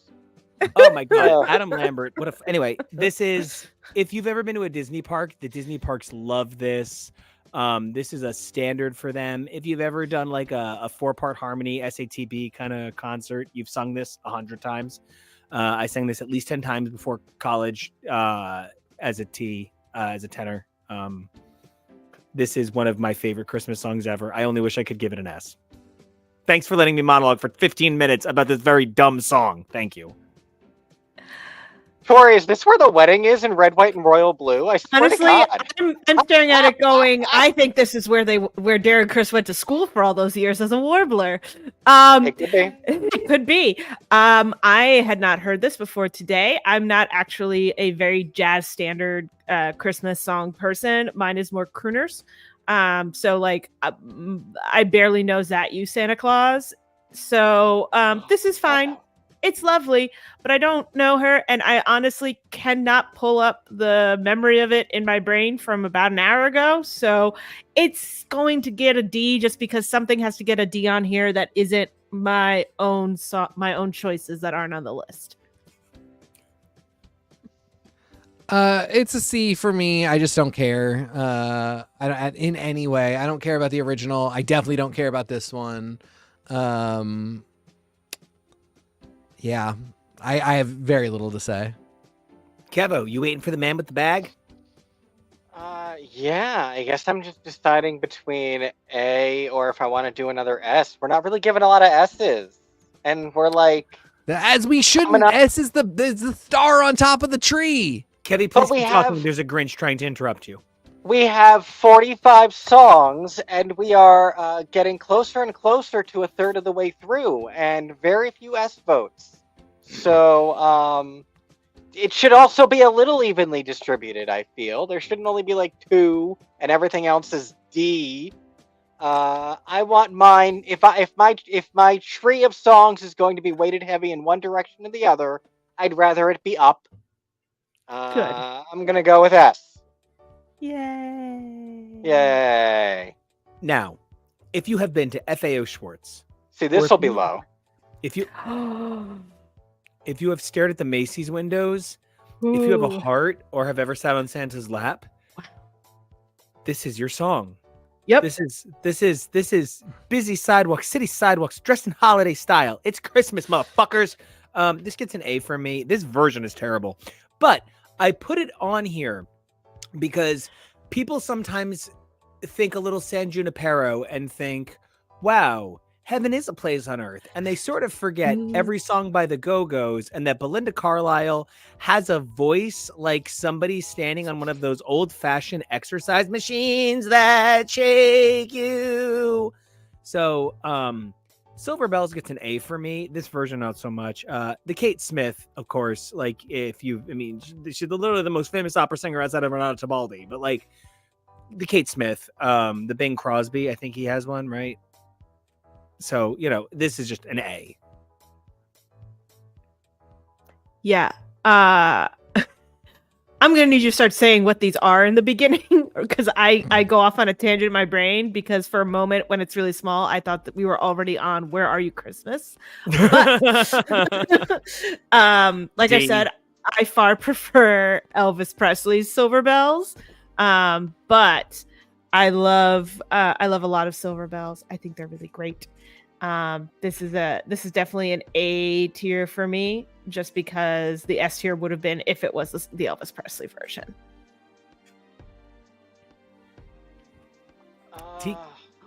Well, yeah, Kevo, go how do you first? feel about Silver Bells? I feel like this is a New York staple. I agree, but gosh, do I want to go as low as D? It is sort of the opposite of the Christmas song to me. That thing where I was like, it's slow and it's one thought and it takes forever. But like the sad version, the really sad version. It doesn't sound like it should be sad. Like the content isn't sad, but it sounds like a dirge. And so that's why I don't know. I don't think I can give it a D just because like yeah, it is Silver Bells. I get that. So really, but I think I need to go C.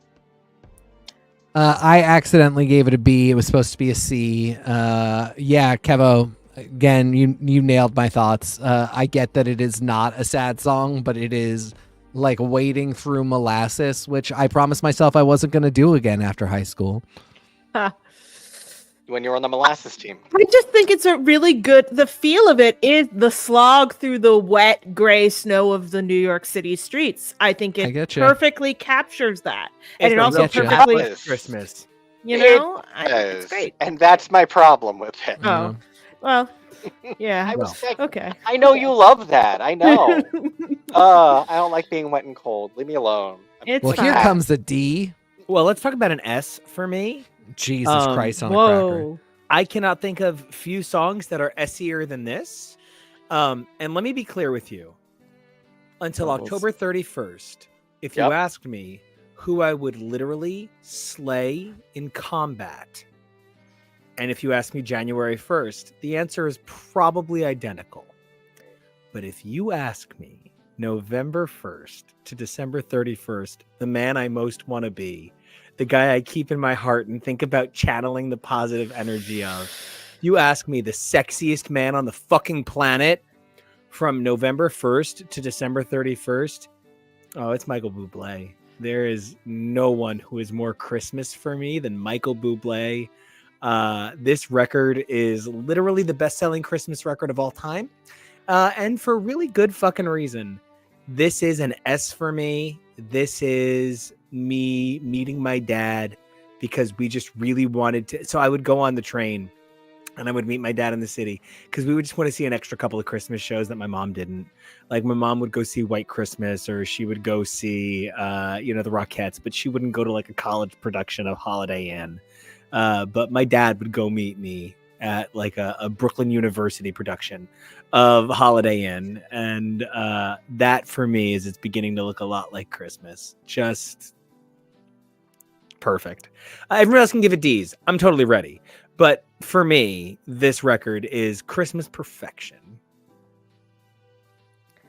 Yeah, it's a D. I happily gave it a D. I think Michael Bublé is the only thing I can think of that is creepier than this song itself. What a match made. What about the Rainbow Connection? Rainbow Connection is weirdly creepy, but somehow grew on me after a while. This has never grown on me. It's even just the pattern of like it's beginning to look a lot. I don't know. It just I never have liked it. I don't like any version of it. I really don't like Michael Bublé. I love your villain take. Now I need to hear that. It's beginning to look Yeah, it's just it's Christmas. It's a Gollum song. It is Smeagol through and through. Not interested. I wish I never heard it again from anybody. Yep, fully a D. I'm on the Toys R Us indoor Ferris wheel when I hear this. Jesus. I love that for you. I'm deeply fascinated that Nico forgoes Harry Connick Jr. Christmas time. Yeah, for great Michael point. Bublé. That could have Christmas gotten time. a C. Because I understand that Michael Bublé is very good at what he does and is a technically better singer than Harry Connick Jr. Listen. But I think Harry Connick Jr. is a much more visually appealing I Christmas saw modern Pajama crooner. Game. I saw Pajama Game live. I jizzed Okay. in my pants looking at his giant pecs on stage. Yeah. He just performs like it's someone else's song every single time. You're saying this as about Harry Connick Jr., but not Michael Bublé? No, absolutely nobody on the He planet will loses sing it quite himself as to annoying having as any Bublé. personality in his song. Like, I get that. Michael Bublé surrenders himself to the fact that he is famous for nothing but these covers. Yes. When he told me the number of cover albums Boobs has done, I was like, what? All. Yeah. It's not like you have physical copies. Yeah, so for me, Bublé's not that interesting. It gets a something from me. He gets a C from me. He's fine. I like this song. I like other versions of it, but like Bublé is always, he tries to take my sad stuff and make it too jazzy. He likes to take my fun stuff and make it too sad. I'm never impressed by the choices he makes. Yeah, I'll agree with that. He ruined Van Morrison's Moon Dance, which is a literally unruinable song. Yeah. You can't. Christmas only. That's it for me. Sorry. Kevo, what's your bubbly feels today? Not necessarily particular to the boobs, but I think I am gonna go with A for the general concept of this song. It's one of the peppier ones, it's one of the staplier ones. Bublé does a good job. I don't know that I've heard the Conic. I'm not really hooked on Conics. It's great. That is hysterical. I am literally changed. I watched the Harry Connick Jr. episode of Cheers this week, but that's not the same thing. I mean, and Harry Connick Jr. did slow down in the zeitgeist when he was just so very boring on Will and Grace, but that was not his fault. Harry Connick Jr. I'm gonna say Harry Connick Jr. is just Chris Isaac with peck implants. Yeah. Somewhere in the version of the pop culture, there is a version of the Fox live-action Grinch musical where it's Harry Connick Jr. instead. And I wonder if the world would have been kinder. Oh my god, a world where Harry Connick Jr. is in charge of Leah Michelle Ungley. Oh wow, that I'm so sorry, but can we also just say Harry Connick Jr. cast in a live-action version of American Dad would literally change everything? Ooh, that's right? a different episode. Moving on from boobs? Yeah, I have to give a song a C. I was 25 years old, sitting at the Christmas dinner table, and I said, look, I love older guys. I'm super into old guys. Dilfs and Gilfs is my shit. But I saw Mommy Kissing Santa Claus. Creepy. That's like in front of your kid. You save that shit for your basement dungeon. And this song is a C, a solid C. I don't like Sexy Baby Christmas. I think Alison Brie is probably Meryl Streep and that everybody else is wrong thinking Meryl Streep is Meryl Streep. I think Annie is probably the best acted sitcom character in the history of television.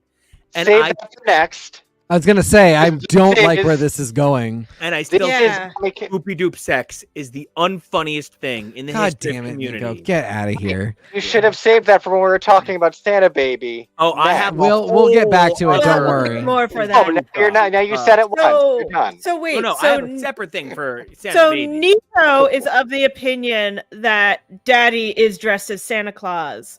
No. As a kid, I spent my entire life thinking Mommy was fucking Santa because I like old guys. And so I always thought she was just going after a thick old man. Right. But I always thought that too. All of us think that because that is the surface level idea. I never when went you further. get a little older, you start to be like, wait a second. Daddy's in the suit. Honestly, older than 30 because I stopped caring. And so I never, and then it took me, and I like my version better. I think it's a lot funnier if she's just a slut for presents. And maybe they're poly, who knows? I'm very open to ideas. There is but no I think, age I would tell Patrick Warburton no. One of my favorite things is there is a Scarlett Johansson SNL sketch that has Cecily Strong. Kevo dropped that in front of my eyes today. As the daughter of this parent set with ScarJo and Mikey Day as the parents, with Mikey Day as a watcher, and the daughter realizing that, oh, I guess my fetish is watching people. So it's a great spin on the song, and it's what that version makes it for me. But this one, no, this is a D, hard D, hard D. I respect it. I went C just because of the Jackson 5. I kind of wish I had gone D because this is a terrible song. It's gross and weird. But I don't know that we have enough black voices on the list, not through any fault of our own, but because the holiday music scene tends to skew very white. I went by sales charts, and that literally means that we are going to skew white. This Christmas, other than the really tragic story that follows several years later, this Christmas is one of the best Christmas songs of all time. And it just didn't have the numbers because it was a black artist in the 70s. Right. So anyway, I gave it a C, but this is a weird, creepy song. This is we're gonna get into a bunch of little kids singing who are actually adults or in adult sized groups. We're gonna get a few of these. This is the most, I think, palatable of all of them. If you ask the general public, do you like I Saw Mommy Kissing Santa Claus, Chipmunk Song, Hippopotamus, Two Front Teeth, like the general consensus is, oh, please just give me I Saw Mommy Kissing Santa Claus. I don't need the others. So I also enjoy the Jackson 5 in this. This is again peak cute little Michael's so good in 70. Oh my so god. Good. So, but I'm gonna give it a B because it took me. I still have questions. Who is Santa? Is it magic? Is this the Hallmark story we were all missing? And what's funny to me is I saw a tweet talking about this being like, by the time millennials started popping out, y'all stopped dressing up as Santa like at large. Some kids' parents still did. But like, I remember thinking the Holiday Armadillo episode, why is it such a big deal that he dresses up as Santa? Like, this isn't a thing that I ever knew anyone's parent to ever do. So we did it. We did it for Well, because your dad is year-round summertime Santa. Your dad is such a fun guy. I love your dad. Yeah, so I grew up with going to Christmas at my cousin's house, and their dad would dress up, or the dad of the youngest kid would dress up as Santa, and it was always a hoot and a half. But like, we very much had someone dresses as Santa and shows up for Christmas thing, so that was never a part of the zeitgeist. So not to jump us ahead too fast, but to go to a song that I gave a D, I can't think of a sexy Santa song I like less. I actually I'm really being serious with you. A Santa who's a little bit more muscle than fat, but only a little bit more muscle than fat is kind of my dream body type. Like, I love a guy who's 55 with a good set of pecs and a good belly. But like, Santa Baby doesn't get it. Santa Baby does not capture fucking a 60-year-old quite right. And there's a guy who has. Santa Baby, you're close, but you are not giving me that Santa good vibe. And I maybe regret going with Madonna's. I wanted to go with Kylie's, but I am so obsessed with Mika, the second greatest vocalist on earth, that I chose to go with Kylie and Mika doing Wonderful Christmas Time, because Mika can literally hit every note ever. Like, he's the weird little gremlin guy in Pentatonics. So Santa Baby, D. Anybody else who has better opinions on this song? Because I promise you, I don't. I gave it an S. Really interesting. This is one of my all-time favorite Christmas songs. I, of course, like the Eartha Kitt version the best. Of course. The Eartha Kitt could have gotten a B or an A out of me. Yeah, I think this is a really fun song. And I really I actually do like the Madonna version because it's stupid. This is another one. This is on the Very Special Christmas. This is on the iconic Very Special Christmas. Yeah. Madonna, this is her most affected accent after the fake British accent, which I think is really fun in this context. You know what? You're already making me like this song more, because now I do want to legitimately, not ironically or being mean, I want to hear Olivia Rodrigo sing it. There's a lot of people who I think could make it their own and really fun. Yeah. The whole for me, the whole thing is like, the way Eartha Kitt does it, there's like no sexy baby. It is just kind of like it's kind of a cougar on. It's somebody who is not like, Santa. She's not old to Santa. Santa's not old to her. They're both like sophisticates. Exactly. She's Mrs. Claus. Yeah. Exactly. And Madonna turns it into a little bit of like what she is and what she came from, which is like she was a poor girl who is now successful. Yeah, and she plays it like Chloe Grace Moretz playing Lolita. It's horrifying. she knows to demand the finer. I do not agree. She knows to demand like the nice stuff. She has been famous long enough now that she is not. She's asking for what she actually wants. For me, I don't really see. I do see why you can hear "Sexy Baby" in it. I just don't, and I think a lot of it is because I heard these songs when I was like 5.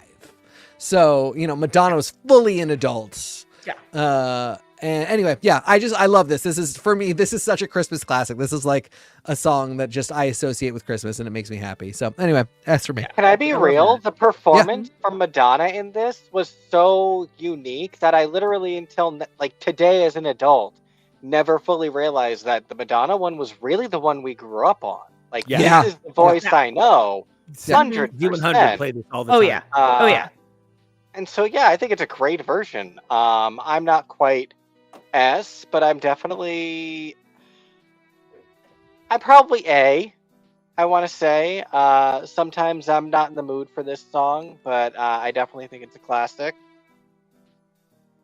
Tori, yeah, you are quite literally, by virtue of the fact that we're very, very gay, so we think we pack all the estrogen we need. You are the only, female presenting voice on our show.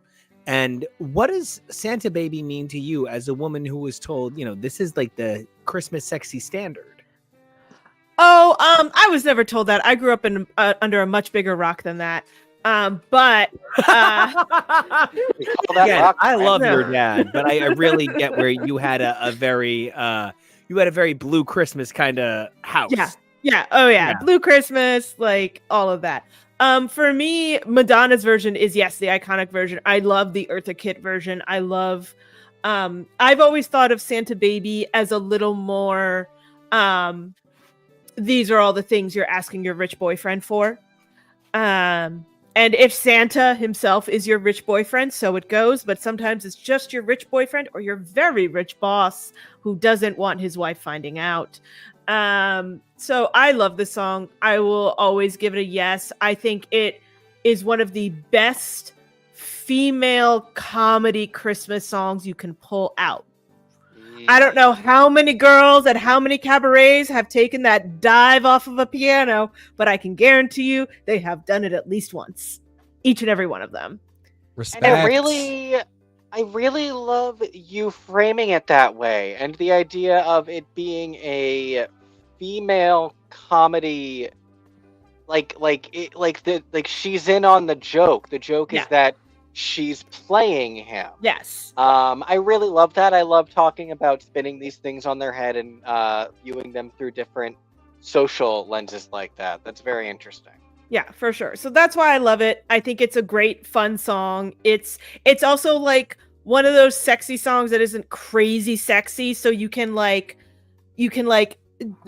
cutesy yourself in the mirror and be singing along to it. And it's not that like, oh my god, if your parents pop in about it, I get you. Those kind of those songs where you're like, you can sing Adelaide songs from Guys and Dolls. You can sing Madonna's Secret Santa Baby. You cannot sing Madonna's Papa Don't Preach. You cannot sing certain songs from Rent when you're 12 years old around your parents. Yeah. So yeah. Do we all vote? It's an A. I think so. Although, I'm very surprised given the oh wait, no, okay, it moved up. All right. Run Rudolph Run. I thought it was very interesting that Nico chose the Bryan Adams version. Well, you know why. You do know because why. Everyone knows Bryan Adams is my nemesis. Oh, that's right. Oh, gosh. No, I can't let you tell this story. This is a great story, but this is a long story, and we are running. So I'm The gonna short put it. answer is that Bryan Adams is Canada's answer to Nico. Yes. I'm No, gonna put a pin in that one for later. I chose this because I wanted to make a statement about how Chuck Berry was treated. So Chuck Berry, a black musician who, if we're going to talk about Bing Crosby, there were a lot of legal troubles that Chuck Berry got into as he got older. Yikes. Which is, a very different conversation for a very different day. But Chuck Berry was denied the rights to this piece of music because Rudolph was at the time a copywritten character that belonged to the guys who wrote Rudolph the Red-Nosed Reindeer, which means they kept all of the financial royalties from Run Rudolph Run, which is just truly a travesty. And I don't know a whole lot of kids who don't my age kids, we're 100, but the guys at the gym, so when I say the guys at the gym, I mean the 70-year-olds who all call me a strong whippersnapper, even though there's guys, 5 times my size on, twice as much trend, like half as old, and by twice as much trend, I mean any, who are like, anyway, so these old guys, they all look at me and they're all always like, oh, you're so big and strong. They call me kid. Those are the guys who were in charge of movies like Home Alone. And so those are the guys who picked the score to Home Alone. So when you see Catherine O'Hara, who so many of us now in our 30s love from Schitt's Creek and, the entirety of the Christopher Guest oeuvre, when we think about our childhood and Christmas, we see her going, Kevin! And, we see that family, the McAllisters, running through the airport. You rang? Right? Now, I do just need to say that anybody who associates Home Alone with Christmas, I accept. But if you're asking me what I associate the film Home Alone with, it is Salma Hayek. There is Kevo, it is literally... I had nothing to do with that one. I had nothing to do with that one. Is my number one meta joke in the history of film. I need a minute. I hear everything that you're saying. I really do. Mute yourself. Oh, he's good. He's good. I gave this a C. I really hate the Bryan Adams version. I just absolutely hate it. But I do love this song.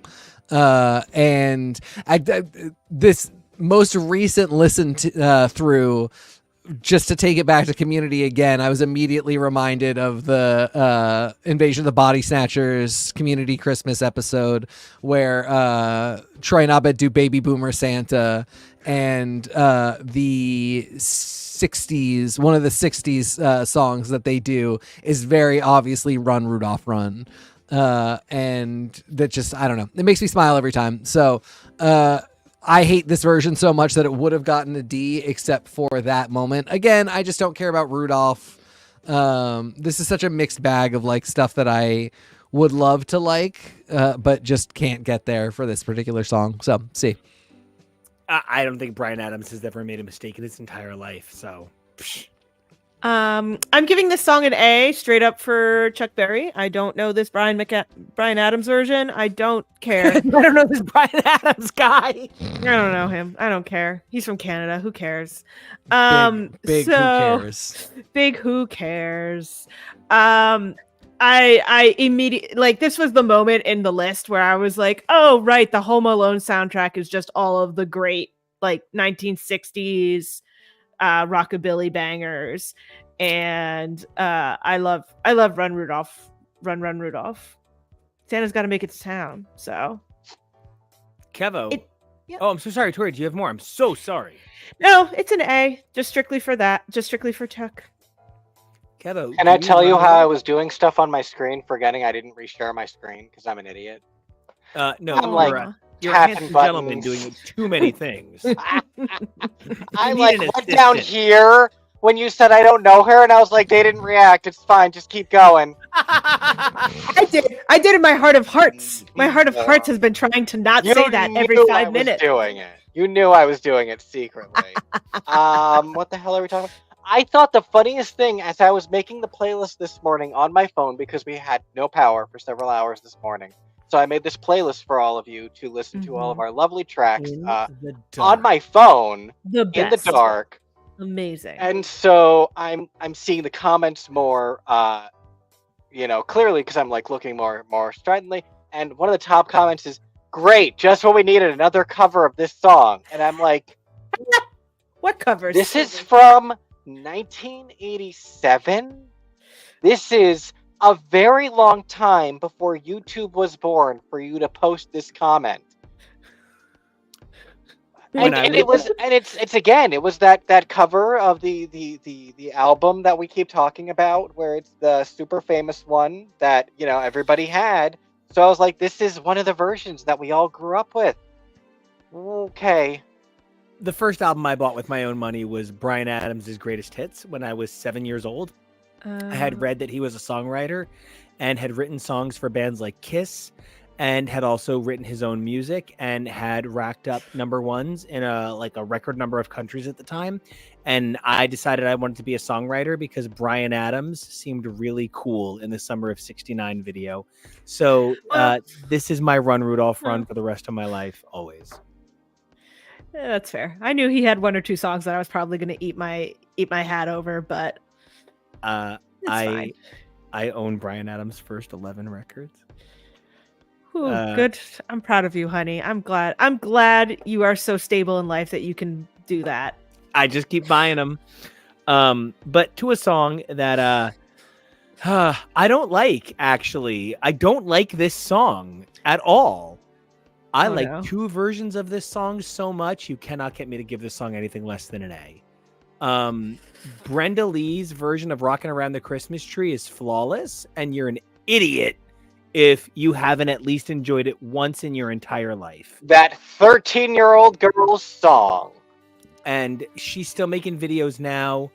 I think of Rockin' Around the Christmas Tree was the first song I ever taught myself for Christmas on piano. I was in 8th grade. I'd bought a Casio keyboard with my confirmation money. I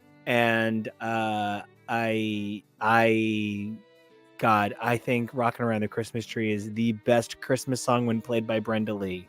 When anyone else plays it, it sounds like a bag of shit. It sounds like somebody is shooting cats in a barrel. And there was no other good version until Leah Michelle decided to learn to read long enough to learn 17 words. Someone read it to her, you know that. Leah Michelle is a terrible person in some regards, is a internet meme in others, but one thing she is not is a bad singer. And the way she sings Rockin' Around the Christmas Tree, you would almost think she wasn't Jewish. This maybe the Brenda Lee version would maybe be an S for me. You're about to go to some places that are going to scare my soul.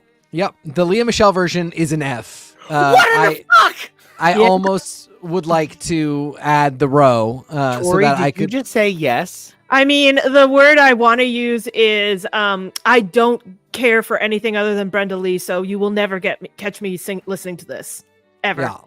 Sorry. I'm sorry. Because it made it on the list, I was like, they've got to have a point. Like, they've got to. It's the finest cover in 50 years. This is the best cover since Because the Night by the 10,000 Maniacs. Whoa!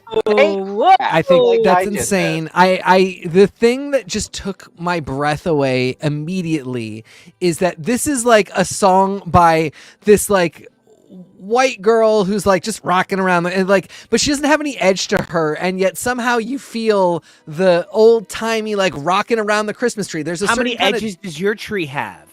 0. I don't have a tree. When Leah Michelle sings it, it is an auto-tune AI nightmare. It they just don't is even let her sing. Keep going. It feels smoothed over in that same way that AI skin feels smoothed over. Like when you came over to my house and you were like, look, I love you. I'm your man. I'm going to take care of you. I'm going to turn off, what was it, the auto alias? Oh, yeah, motion smoothing. Jesus Christ. You did that. You did that. Good for you. My boyfriend. I came think in we and turned fixed it my back TV. on. I don't think they Yeah. liked it. I hope you did. It to each his own. I know people do love it. I can't. Yes, this is exactly motion smoothing. Like, she is very talented. She can definitely sing. This could not be a more wrong song for her. And on top of that, the production just makes it sound The like. production is so good. Are Wow. you Sorry, is that Leah Michelle or is that Jessica Lange? Who am I looking No. at? This is Brenda Lee. Okay, all right then. Okay, Yeah. good. Because I was like, Yeah. if that's Leah Michelle, I have Does problems. Leah Michelle have progeria? Leah Michelle. Out of respect to Brenda Lee and the song that I really do love, I'm gonna give this a C. I hate the Leah Michelle version so much. I really wish that I could just remove it from the list entirely. And I just need everyone to know that I'm going to be with that man for the rest of my life. I love him more than life. So anytime we actually like fight and joke, like that's my life partner. That's my man forever. Yeah, this isn't real. This is a list of Christmas. I truly do not care. Yeah, so when if I'm like, anybody, the fuck, you know, which we're is not why, breaking like, up after. even when we were talking superhero squads, I was like, I don't agree with that, but you know, whatever. Because I like, you know, Golden Girls. There are a lot of them where I'm like, we share a passion for these things, or like, but like, I don't care about Christmas songs at all, and I don't care what anybody else thinks about Christmas songs. I will tell you my exact enjoyment and opinion of them, and that's all. You Yeah, guys heard it here first. He values your opinion.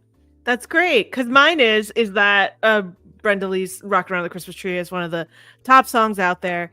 Can't be done by anyone else. The only Yep. reason it's not an S tier is because I know so many other songs. For me, this was one of those at the same Christmas where Santa would appear from one of the other dads was a strummy la la guy who was very handsome in his youth, and that's how he scored a babe like my mom's cousin. And part of it is that he would stand up and he would sing a bunch of Christmas songs for us. Rock Around the Christmas Tree was a big fan of that one. It was my second favorite that he did. My first favorite was his Jingle Bell Rock. Yo, if you And sing then- Christmas songs to me, I can see my children in your eyes. Oh, Jesus. honey, I'll send you a photo of what he looked like when he was doing it when I was like 4. It's unreal. It's unreal. Dead. I'm so glad there were no teenage girls like in the group, because we would have been like, I know we're in North Jersey, but what if we were in South Jersey? Right? No, seriously, Huey Lewis in a pair of jeans in the 1980s. Is Oh, just yeah. like, oh my Oh yeah, God. it's unreal. It's unreal. So I love it. I give it up, and I'm yeah. Kevo, where do you fall on Miss Michelle? You are and her why I nonsense. love her. You were like, Bear, you need to give Glee one more chance. And I watched it, and it turns out I'm Britney Spears. Yeah, Yeah. it's fine. We love you anyway. We love you because of that. What is this anyway crap? Y'all are being too salty, and I'm giving this one an S just because of that. Everyone's being a little bit too much for me. Yay! This is a cute song. S is for salty, and you know, I think her version is amazing. I probably would have liked it better if it was on Glee. Oh But Oh no, this my is one God. of my bangers. yeah. I can't think of her real name. Amber Riley. Amber Yes. Riley's rocking around the Christmas tree with Darren Criss doing sexy perfect backup vocals like the unbelievably beautiful elf he is. Oh my God. Why does She he- got All I Want for Christmas Is You, as well she should have. As well, she One should of have. 2 Mariah songs in the entire show. Amber Riley got one. Yes, she should. I just want to highlight that the next 2 novelty songs both get an A from me.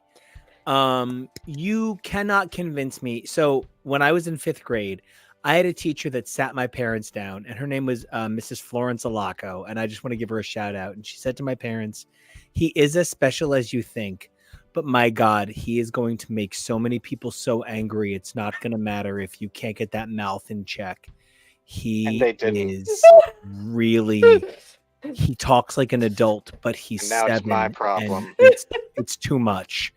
And she said to me, like the 3rd day of school, you know what a kid could do to really show that they love me? They could remember that on the 3rd day of school, I'm saying that all I've ever wanted is a kid to sing the Chipmunk song to me at Christmas. And I wrote that down in my planner, and I got the entire class to get on our knees and sing the Christmas song to her. And she kept in touch with my parents for about 9 years after that because of what it meant to her. She wrote me when she retired. I went to her retirement dinner. I think this is a bridge between adulthood and childhood. I can barely speak about what the Christmas Chipmunk song means to me.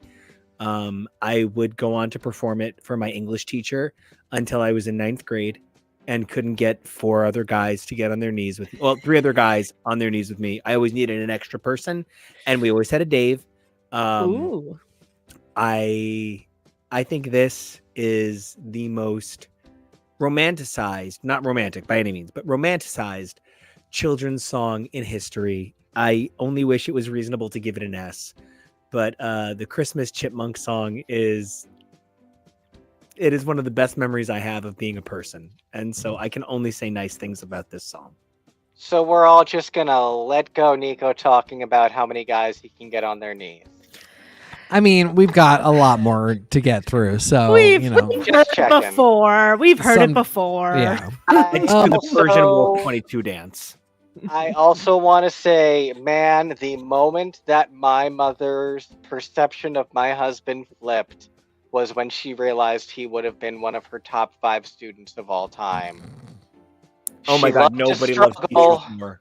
and she would have had so many stories to tell about my husband. God damn. Yep. This is, of the next 2 novelty songs we'll be talking about, this one is the one that I prefer. I'm still not sure how high I would rank it. I don't know. Where's everyone else? So I give it a B, not an A, because I have many more things in my A tier. I love this song. I think it's a great novelty. I think again, this is one of the ones that more people will say they're fine with it than aren't. Compared to the next one, where I am the lone source of plays on Spotify for it. Nope, So... you and me, my You are dear. not. Yeah. No, Shared not number. at all, actually. So, big fan, love the Chipmunks. I was really weirded out because I grew up with the cartoon, so I did not realize that this predated the cartoon. I thought the cartoon did its thing, and then all of a sudden they came out with a single. So that's So the you mean usual. the 80s cartoon with the Chipettes and like the auto-tune vocals? Oh, you mean me, the tall nerdy Chipette? Yeah, that's my snaz. You That mean and the me? California grapes. You mean me, the guy who needed Reasons. to be the lead in everything and always be up to trouble? Yeah, God. Alvin, get out of here. I genuinely was like, oh my God, I'm going to be an Alvin for the rest of my life. Kevin, you know me and my sisters. I'm Simon, Claire's Theodore, and Lizzie's Alvin, and it fits so perfectly. Your 2 sisters are incredible, but in Lizzie your version, doesn't exist. in your He's version, not it should be real. called Simon and the Chipmunks. You Simon have main Riz character brings the energy. world again. That's very kind of you. I don't. TK's got main character energy because he's TK about has to. main Dave energy. He seems like he is ready to say, "I have no is patience he our for you, Dave? Is he Nico." our Dave today?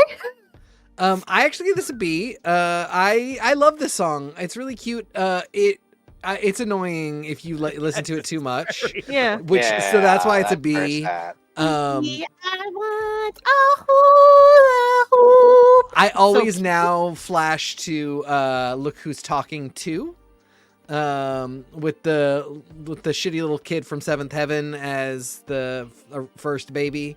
Yeah. And Go on yeah, to I don't know. It's a really cute song. Like, it is a Christmas classic. So I went with B. And then I'm just gonna roll right in. I gave Dominic the Donkey an A.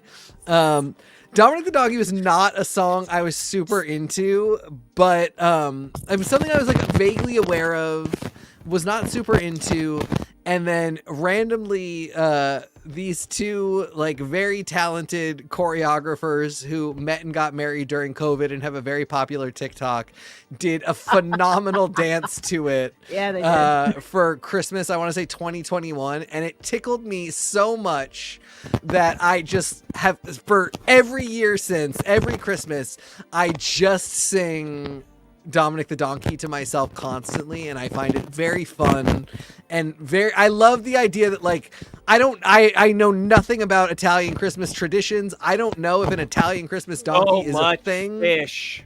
Oh, I don't so know. much fish. It's so great. I don't know if an Italian Christmas donkey is a thing. I don't know if it's like Struwelpeter or the David Sedaris story about how Santa travels with 6 to 8 black men. I don't know anything about whether or not Dominic should exist, but to my American sensibility, just the idea of an Italian Christmas donkey is so absurd. It is worth every penny. So, hey. I was... So, Kenny. to finish the Chipmunk song first and cast my vote, I guess I'll probably go with B after hearing from everyone else. I really agree that it's sort of a middle. It can be kind of annoying at times, but it's something that you get used to hearing every year. This is a D from me, though. I've never been a fan. Had to be one of us. Never been a fan. It is not my least favorite Christmas song. It might be my least favorite song on this list. This list really is a lot of bangers, and even if it's songs that you don't love, it's like we keep saying, it's ones that you're used to. But this one for me, I don't know. I like if it sounded more like this album cover, I would like it more, but it doesn't. I self-identify as Nico the Donkey, so like I think this song is perfect. Nico, when you were researching these, did you find out if Dominic the Donkey really is like a New York metro area thing? Because my sister moved to Baltimore and she found out that they do they do crabs for Christmas, which is about Santa Claus bringing you crabs for Baltimore. No, but with way more innuendo. The whole thing is more innuendo than Miss Baltimore crabs. Like, it's all of it. It's bad. Tori, this song, literally, if you cannot identify the World's Fair Unisphere in Queens, you think this song is for weird old perverts. It turns out, if you cannot tell someone what a gefilte fish and lox is, and if you do not know what it means to stand in line outside of FAO Schwartz, you literally have never heard this song, and everyone thinks you're a fucking weirdo when you go, "Oh, it's Christmas time!" And it is bad. I have ruined so many actors across the country with this song. For every song on this list, I tried to make sure there's at least 2 versions, like I said, because it was usually the original, so you would know the real version, and then the cover that we chose. There's no covers. I know, it shocks this me. Song. No. I had to add the instrumental version, and don't worry, I added the version without the hee-haw, hee-haw. It's just the music, so you can listen to it and not have it take you out of your head. So Dominic to Bruno, I'm so sorry. Go ahead. To Bruno Campos, the most attractive profile photo that follows us. When you're wondering why there is an Italian Christmas donkey, so much of the American identity of Christmas traditions is based in the things that were brought here by immigrants in certain specific eras. So a guy like Lou Monte is representative of a first-generation American who was here as a part of the Ellis Island first wave of naturalized born citizens. And, there were a lot of songs that were sort of native to the experience of New York and lower California areas that were about the immigrant identity. And, New York radio stations really did sort of define what the identity of the bigger picture of the top 100 was. Now, I know that, looking it up, I think Dominic the Donkey maxed out at like number 79 ever. But does not belong there. It really was, as a kid living in the New York metro area, living as a kid, 16 miles from New York City, every morning DJ played this every single day from Thanksgiving till New Year's. And, that week between Christmas and New Year's, the joke was, "You tired of the donkey boy yet?" Yep. And like they would play it one more fucking time to drive you nuts. Mhm. So it's because the identity of the American experience is so uniquely non-American from this period of time that that's why it's an Italian Christmas donkey. TK, you're from fucking Maine, man. You took me to the Italian place in town. That's a joke. But like, Portland has some of the best Italian food I've ever had in my life. So it's not like there isn't a representation of this identity in your town. What was it like being from Maine and having Dominic the donkey?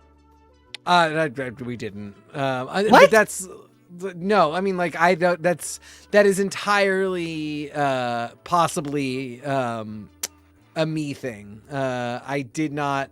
I had friends that were part of the Italian community. We actually have a big Italian community here.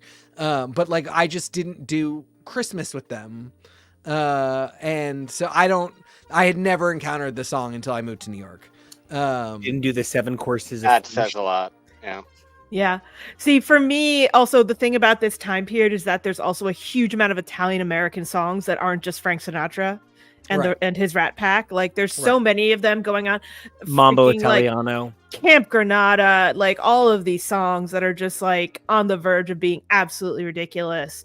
And yet they evoke such a moment in my brain coming from an Italian American family that Dominic the Donkey is just so ridiculous and so awful. I love it so much. So much. I'm too soft because I'm like, well, do I want to give it up? No, things need to be D's.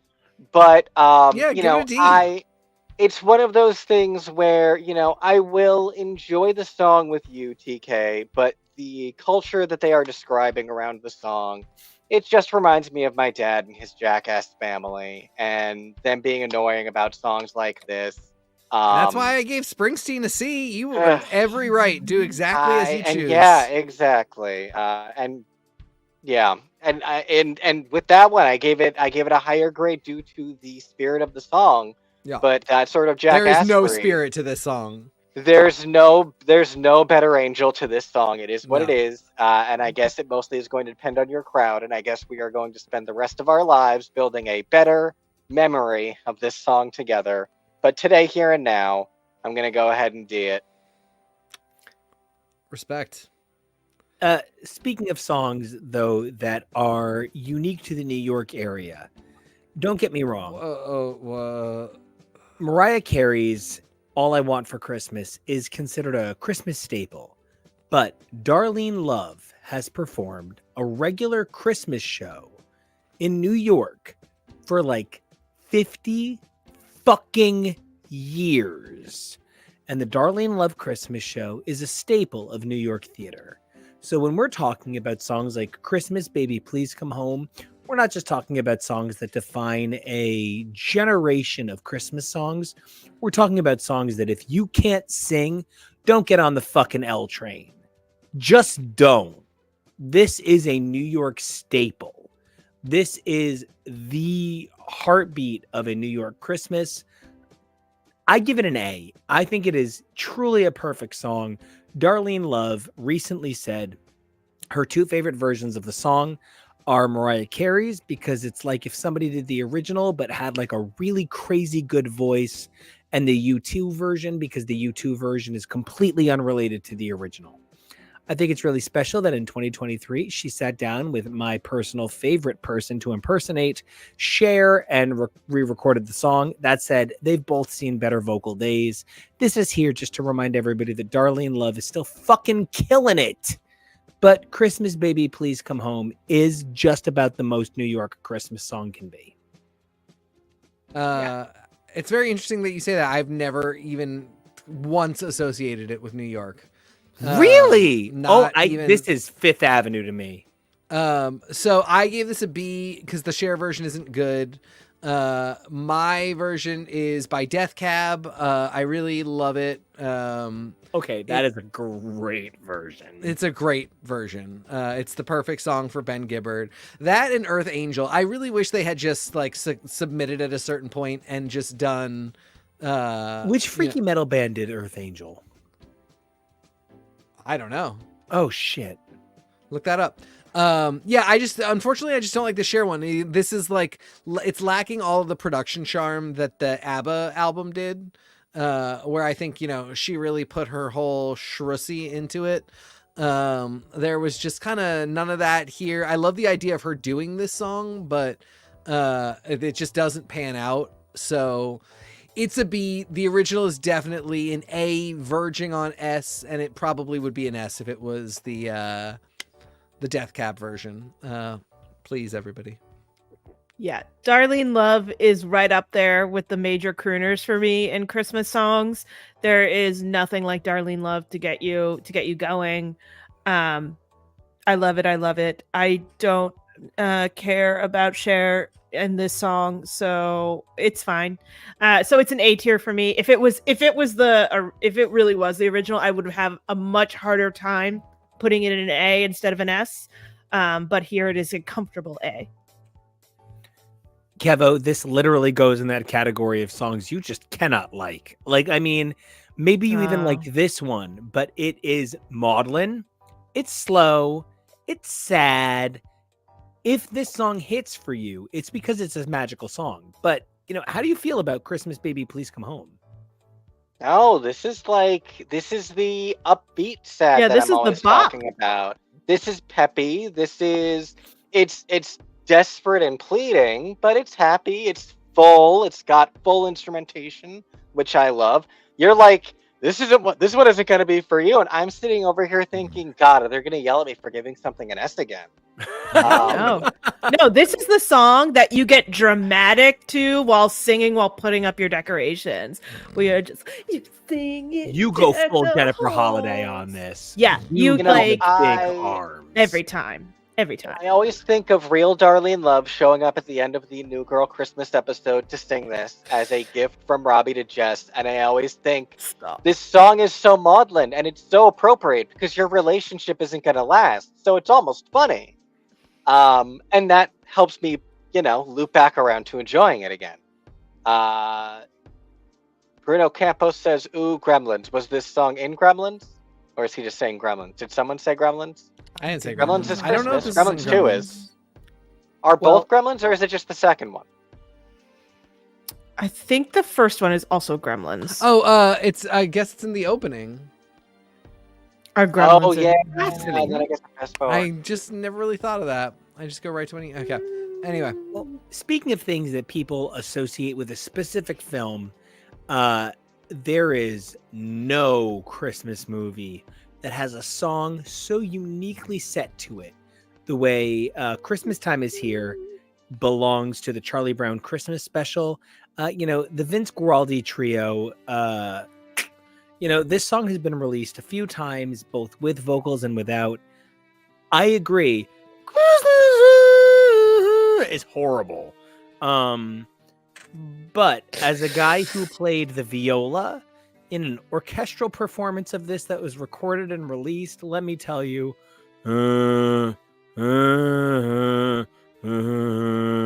is not much better than the vocals.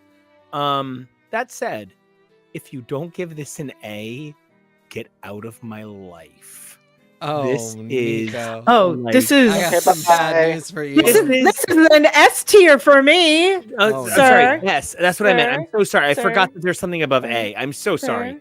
Oh no. If you listen to jazz music and you don't give if you listen to jazz music and you don't give Diana Krall an S, I can't talk to you.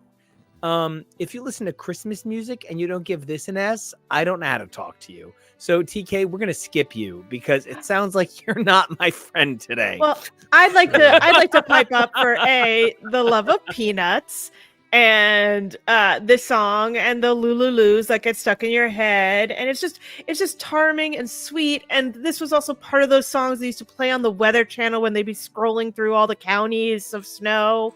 Like, it's just Christmas. It's just happy little kid Christmas, always and forever. So first of all, this music video that we have playing right here is Josh Groban and Tony Bennett.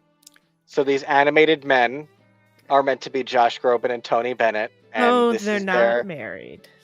their version of Christmas Time is Here. Don't they seem like a gay couple in this? They do. They do. And more power to R.I.P. them for that. TD.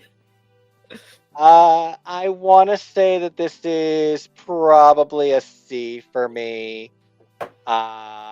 Because I'm not gonna erase it or anything, and it's a part of Christmas. But you thought I was gonna veto "Baby Please Come Home," but then this one, you're like, what? I thought No. you'd back out for some jazz. Like TK, I understand he's Arrested Development counterculture. reference.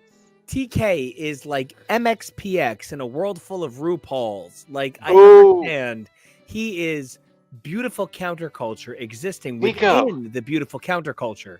But Kevy, I really Nico. thought you'd say yes to this. Nico, do a ska cover of "Christmas Time Is Here." I think there Christmas actually time is is here. Pick it up. Pick it up. Pick it up. Pick it up. Pick it up. Horns. No, sorry. This I'm is not D'ing it. This is like in the 5 best Christmas songs ever made in the history of music. TK, go ahead. Say it's in the bottom 5. Go ahead.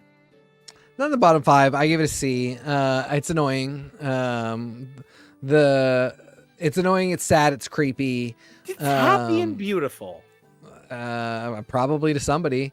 So I love the Charlie Brown Thanksgiving special, which I discovered later in life. Charlie Brown was never a thing for me. Peanuts was never a thing for me. The Peanuts Christmas special is annoying. The song is annoying. Just zero interest whatsoever. It's only not a D because I know it has such a huge cultural impact, and I know that this is very much me. But just could not be less interested in this. I was really lucky. I had a lot of teachers that believed in me. It's not just the aforementioned Mrs. I Alon. did not. That's why I'm like this. I had a guy named Mr. Deloya who took a chance on me and was like, you're fucking weird, man. And you seem to want to really annoy everybody. But how do you feel about learning the viola? Because everybody else wants to learn the violin. And I've asked them and they've said they're not willing to change anything. I'm not asking you if you're willing to change. I'm literally going to give you my viola. Will you just learn the damn viola so we can play Charlie Brown Christmas? And I did. And he was so impressed. He let me write my own piece to play in the fall concert. And when I think about this piece of music, I think about people giving people a chance. And so I think I associate it unfairly with positive chances. You know what I mean? That said, I think this is a piece of like experimental music at Christmas, sort of in the way the next piece is. I really agree. Just right up front with experimental. It was such a unique pivot. It's not that it doesn't sound like Christmas, but it was something that doesn't exactly sound like so many other Christmas things. And the fact that it was able to pierce into the pop culture and be so readily recognized with Christmas is amazing. Genuinely, no knocking it, but like, it's sad. I already have enough to cry about at Christmas. I'm good. This next piece of music is Feliz Navidad, and I'm very lucky in that my father is Cuban and Greek, and my mother is Irish, and so I have always lived a multicultural life. My mom always felt like it was really important to make sure that my father knew that his Latino heritage had space in our family. And so things like, my little Irish mama learning to make picadillo and paella, and having plantains for me, plátanos at Christmas, so they were in the sauce. That was always a part of my holidays. And Mom would play like Spanish language versions of common Christmas songs, and she would always play Feliz Navidad. And I'm whiter than you might think a Cuban boy should be. I feel great about it because as some unbelievable, incredible voices that have been on this show in the past have said, and they are much browner than I am. Doesn't matter how white or brown you are. If you're Latin, you're Latin enough. when I think about getting to share the magic of Feliz Navidad at Christmas, you know, yeah, Gwen Stefani doesn't come to mind because, you know, Chola, no doubt. But, you know, the thing that really, I don't look like a Cuban guy, but at Christmas, I still feel like a Cuban guy. Feliz Navidad by people like Gwen Stefani, as dumb as it is. Yeah, you can't make fun of me. She's white and she's famous, so let me sing along. And I love being Spanish at Christmas. We have rice with every single meal at Christmas, and you know, I'm very proud to be Spanish. And Feliz Navidad is an example of the sort of thing that my mother and father were kind of genuinely persecuted for in the 70s and 80s, being a couple that was a white man and a Latin man. I'm sorry, a white woman and a Latin. My mom's a man. A white woman and a Latin man. And anyway, Feliz Navidad and Gwen Stefani's beautiful cover with Mon Laferte, just really excellent. And I'm a big fan. This gets an A. You can't tell me anything about Feliz Navidad is less than perfect. I like Feliz Navidad. I've Yeah, always you were been more following of up a Spanish guy about Feliz Navidad. Sorry about it. I was always gonna be more of a Donde está Santa Claus kind of girly. You know, I think it's great. I love Mele Kalikimaka. I know that it's really so appropriative. The guy's from Hawaii. He lived there his whole life. He Yep. was born there. Mm-hmm. And that's why it's only somewhat. It's only widely appropriative, not Yes. appropriate. Yes, not directly. So that's fine. So I like Feliz Navidad. I think it's a great song. I think as a standout song that made it into the hits, that was not for white people or English speakers in America. It was very groundbreaking. So I had given it a much lower grade than I apparently am talking about right now, but it is a very high C because I like it. Beautiful glass. I like it. I'm not gonna. If it comes on and I'm in a certain mood in my playlist, I'm gonna go past it. But I'm not going to say, Spotify, do not play this song ever again in this playlist, kind of thing. Like, I'll be like, yes, it is Feliz Navidad. It is what it is. Christmas Shoes band. Feliz Navidad. All right. Well, we will have the further song. We will have that further conversation if we ever get to that point in our broadcast. I know. Same face. Oh, I sent you TK those. go yet? I sent you those 2 days ago. Okay. TK, you know, you are. I'm gonna get us moving. I appreciate your introduction, but I also gave this a C. I love the song. The song itself is high B, maybe an A. The Gwen Stefani version is terrible. It's appropriative. You're appropriative. Go back. The worst she sounds on a pretty good album. One that you've really turned me on. You make it feel like Christmas is. That is one that like I have weird feelings about. We'll get there later. I think this is such a terrible idea to have done in the first place, and is just everything that is wrong with Gwen Stefani these days.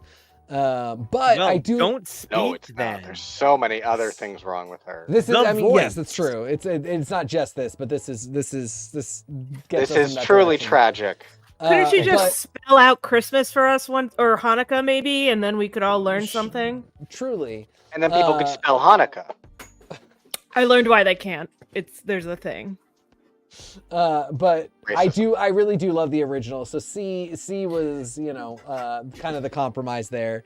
And I wish that there was a better one to put on the list, because Gwen, you're killing me here. I think. Well, I have a cover that I enjoy, that I prefer, that I think even specifically is the peak of the cringe this song can be, which is the Oh, Glee no. version, where on the episode it is Artie's It's a Wonderful Life dream, where what his life would have been if he'd never been in the accident and Right. had his legs. Oh, So I it is remember that a one. The yearly non- one. So it is a non-disabled young man playing disabled, doing one of the things where he has a fantasy dream sequence where he can walk. It is a gay man pretending to play straight. It is a white man doing Latin music. The peak it could be. But it's just so delightful and fun and fast. Part of it is it's fast. It is And fast. so you know what? If this is my Dominic the Donkey, so be it. It's I Darren accept. Criss playing Ricky Martin in the Menudo TV movie. Wait, is he? No. Thank God. Because I could have It's believed Filipino, that. but that's not. I would believe that of Hollywood. I would. Darren Criss is literally the perfect man. I don't want to talk about it. It's really hard for me to deal with. Grandma got my run. I can't even say You it. I can't even literally- say it 'cause it Grandma wants got to. run over by I a couldn't even sing it reindeer. as a kid. Like as a kid, I thought the song was challenging. Aw. I put this on the list because I couldn't put Weird Al Yankovic's "The Night Santa Went Crazy" on the list. Oh. That said, this song is stupid as shit. I have no interest in this song.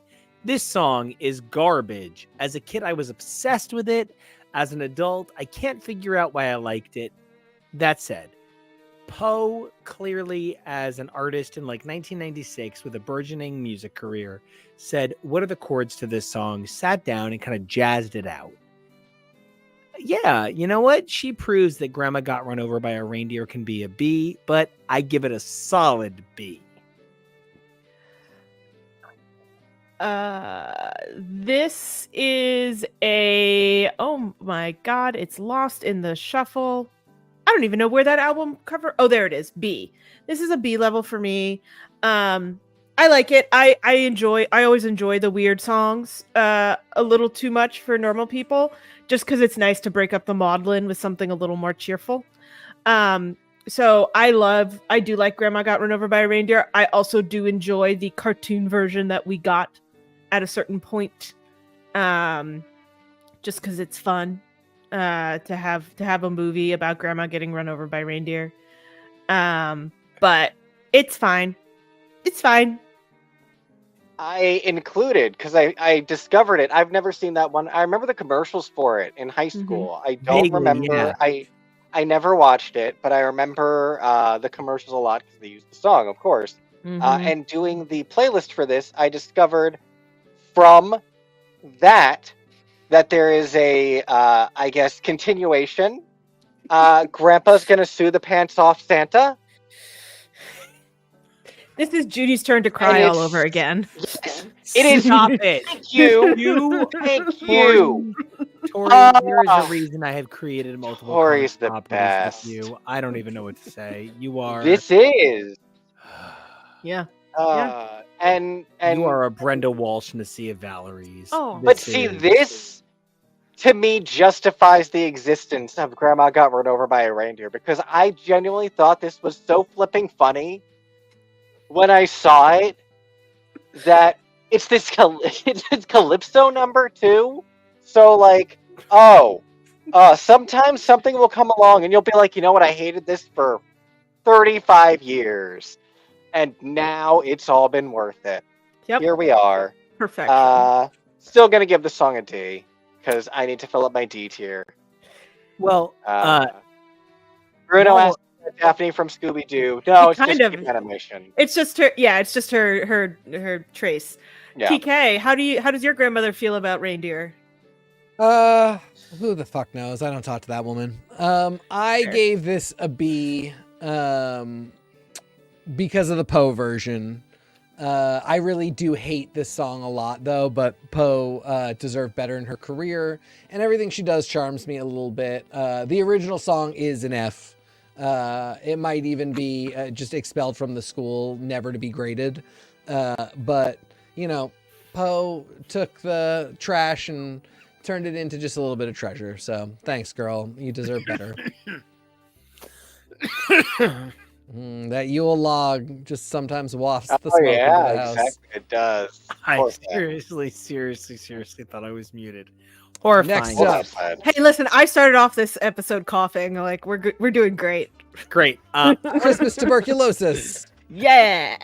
I want to talk about both Wonderful Christmas Time and Christmas Wrapping because they represent 1979 and 1981, and they represent two sides of this identity that was clearly shifting.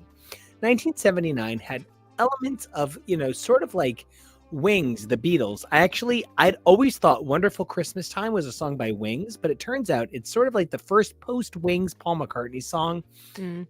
Christmas Wrapping is clearly a song that is aware of the era of rap and, Fast Five Freddy and so many things that came out of, sort of like, I don't want to say rapper's delight, but kind of, this identity of, rap is a real form of music. I give both of these songs positive vibes, but I give them positive vibes for different reasons. I think Wonderful Christmas Time says goodbye to a generation of music. Wonderful Christmas Time was only written as a response to... So John Lennon said that Paul McCartney writes dumb shit songs. And it generally, he wrote that, who says there's enough of silly love songs. And so he wrote Wonderful Christmas Time as a response to Happy Christmas. I don't know. I hate Happy Christmas. I love Wonderful Christmas Time. I've had to listen to 5 versions of that argument between my dad and his brother every Christmas. Yeah, it's why I'm like sitting here and I'm going, oh my God, I'm my uncles John and Tommy. Fuck. I'm like trying to stop really myself from having the conversation. And I'm second guessing every sentence. Honestly, this song's an A for me because it represents the idea of happy good times at Christmas, and Christmas Wrapping is kind of an A because it represents the best of silly Christmas songs. This is 2 A's for me. It's really hard to pick between the two of them. How do you guys feel about this 2 sets of novelty songs? I don't think they are novelty songs, sir. I think they are just Christmas classics. No, I don't love the Kylie one. I don't hate it at all. It's a B in the most like you go girl kind of way. I don't like Mika at all. I Mika know. is literally one of the I most know. fabulous vocalists in the I know you think history of so. music. Like literally, Blame It on the Girls is one of the best I vocal feel recordings of all time. You don't like Mika the same way Nico doesn't like people that remind him of him. No. I hate Ed Sheeran Hot for takes. 15 other reasons. Right, but and also Tell Mika, him Ed Why Sheeran. you were Nothing in coming common. for me about Ed Sheeran. Mika and Sure. I share nothing in common. I do agree that Mika has a technically very good voice. I just hate listening to everything he does with it. And I hate looking at him, and I hate his entire career and his existence. That's how I feel about Jake Shears, because again, he has my career. Yeah. Also, I agree. Jake Shears, the soul-sucking worst. A personal story there. We'll get to it later. Christmas Wrapping is my third S. Both versions absolutely flawless. Like I said, A. The Waitress's version, just like new wave Christmas perfection, a New York classic. That was one of those songs that I was like, when I was living in New York, my first Christmas, I was like, I really felt like a New Yorker going to the party that I would go to every Friday and hearing Christmas Wrapping. And then telling everybody about the version that I was much more familiar with at the time, because I was very into the ska scene as a like little kid, because I'm like just a little bit too young to have really participated in the meat of the third wave ska scene. I was like coming into it just as everybody was like, we got to do something else. Ska's not going to last. Boss Tones and Clueless. Yeah, like, so Boston's and Clueless is 94 and I'm 9. So like, that's, that's a little, but like, my favorite of 3 Real Big Fish concerts was in 2001 when I was 16. So that's where we are with that. The Save Stop Ferris paying version attention is for really half a great. second, and I hear him go, "Real Big Fish," and I'm like, The Save Ferris version is really fantastic because it has a bunch of references to being Jewish, making it a multi-faith extravaganza that I love so much. And Save Ferris just never quite got their due. So anyway, super fun version of a perfect song. S tier for me all the way. Yeah, for me, the Wonderful Christmas Time is a B level song. I find both that and Happy Christmas War is Over they're fine. They're fine. I far prefer Snoopy's Christmas, which I used to think was by one of the guys from the Beatles, but it's not. When you called me out for being exactly like your dad, I was like, oh God, that's even why I stumbled over talking while I was doing it. I was like, Yeah. I'm being a New Jersey boy. I'm being Yeah. a New Jersey Yeah, boy. no, 100%. I can hear it. 100%. No, like, and they're fine and they're good and I won't turn them off, but like I understand that was like a beef that was had between two guys back in the day, one of whom has been very dead for a very long time and one of whom is a very old man who does not care anymore. So like it's fine. They're both fine. Yoko saying Happy Christmas, John. Happy Christmas, Jude. Boring. Don't care.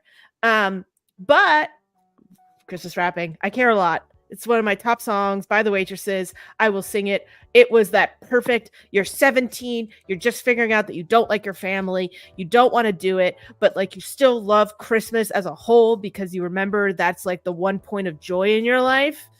And so yeah, I've always loved the Christmas rapping. That for me is one of my currently 4 S tier songs. Ugh, I love that we're keeping track of our S tiers like it matters so clearly to each of us. I'm not. It's all like I'm S Club 7. Gosh, can I give Christmas wrapping another S? Because yeah, do it. it's the positive for the negative. So, you know, it's the Daria. It's the Daria of Christmas songs. Mhm. it's the Daria of I don't want to be cheerful, but I'm still happy songs. Yeah. I, as a teacher, occasionally come across a paper.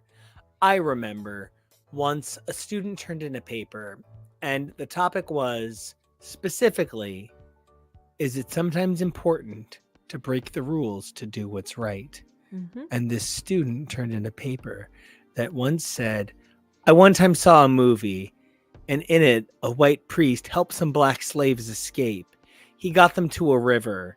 He did what was wrong because the government thought that black people should be slaves. Also, there was once a girl. Her name was Anne. She thought Hitler was bad, so she wrote a book.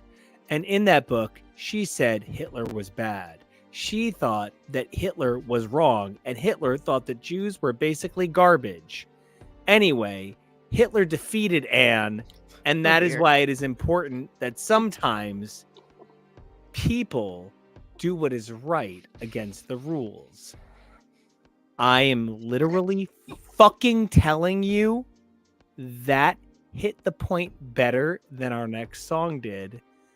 Do They Know It's Christmas is the worst Christmas song of all time. And the only thing that could make it worse is the cast of Glee being overproduced. No, I'm sorry. The cast of Glee make this song sound lovely. Oh, I could not agree I less. fucking want to slap Bono in the mouth.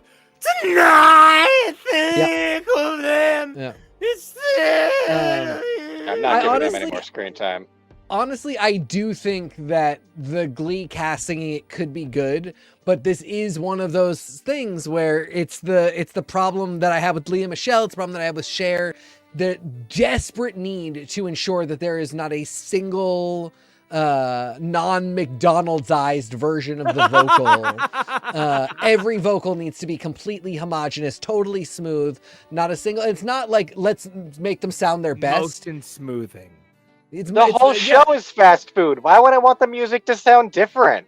The whole show is processed cheese. Of course I want the music to be a Diet Coke with lemon. Where it really doesn't sound right is the thing.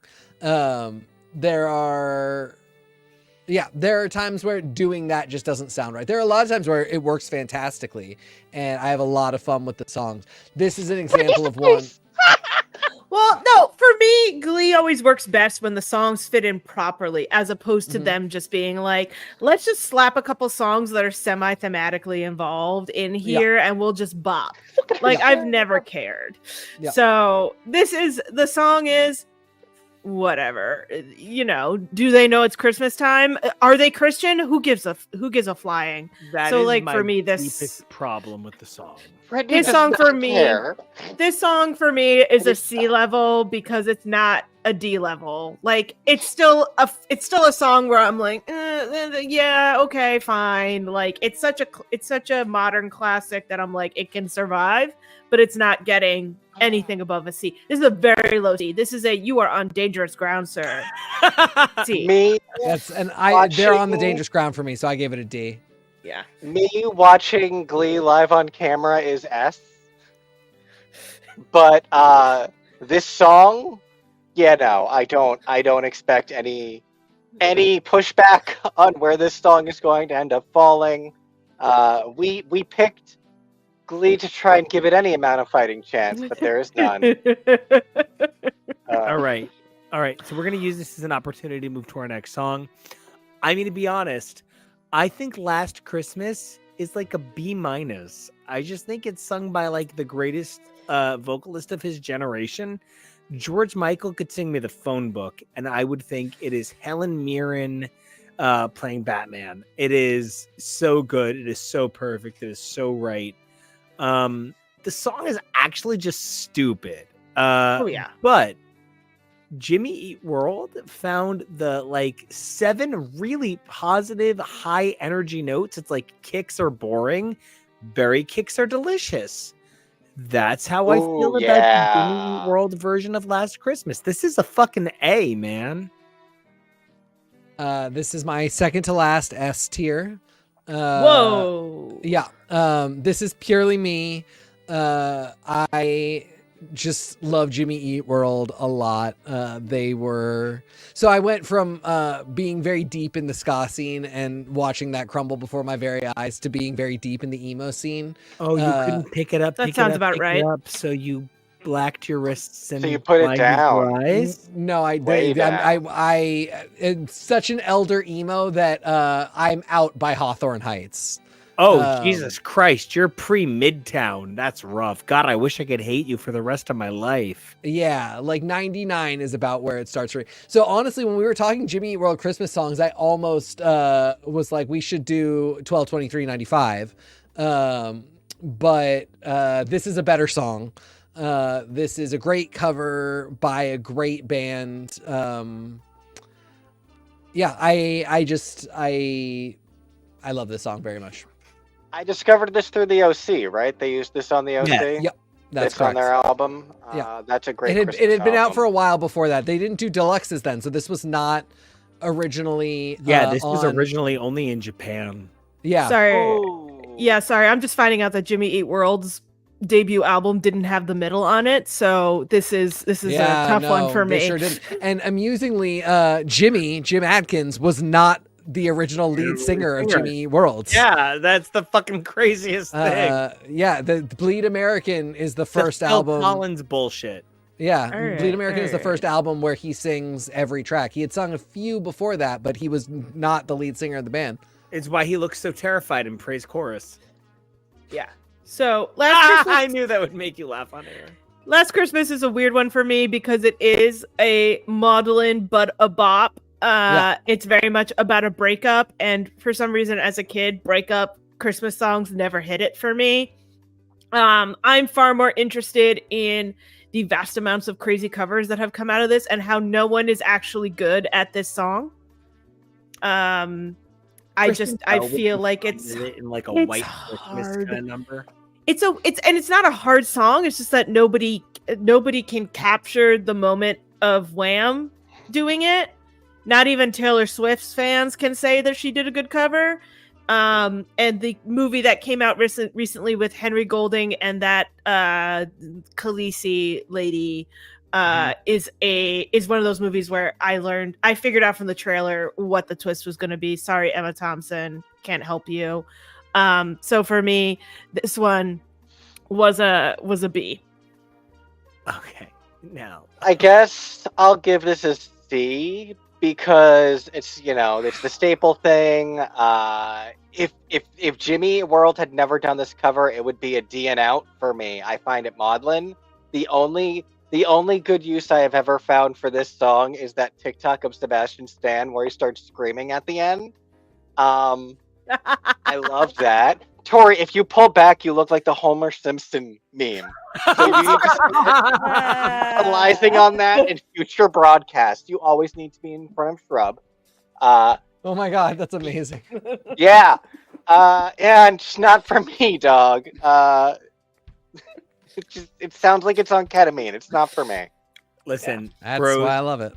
we get I 1 know, minute it's per okay. song for the next like 30 songs. Oh yeah, we got Yeah, to roll we're it. gonna- We're going. It's gonna be wild. Um, Listen, Hey Santa is the single most embarrassing Christmas song of all time.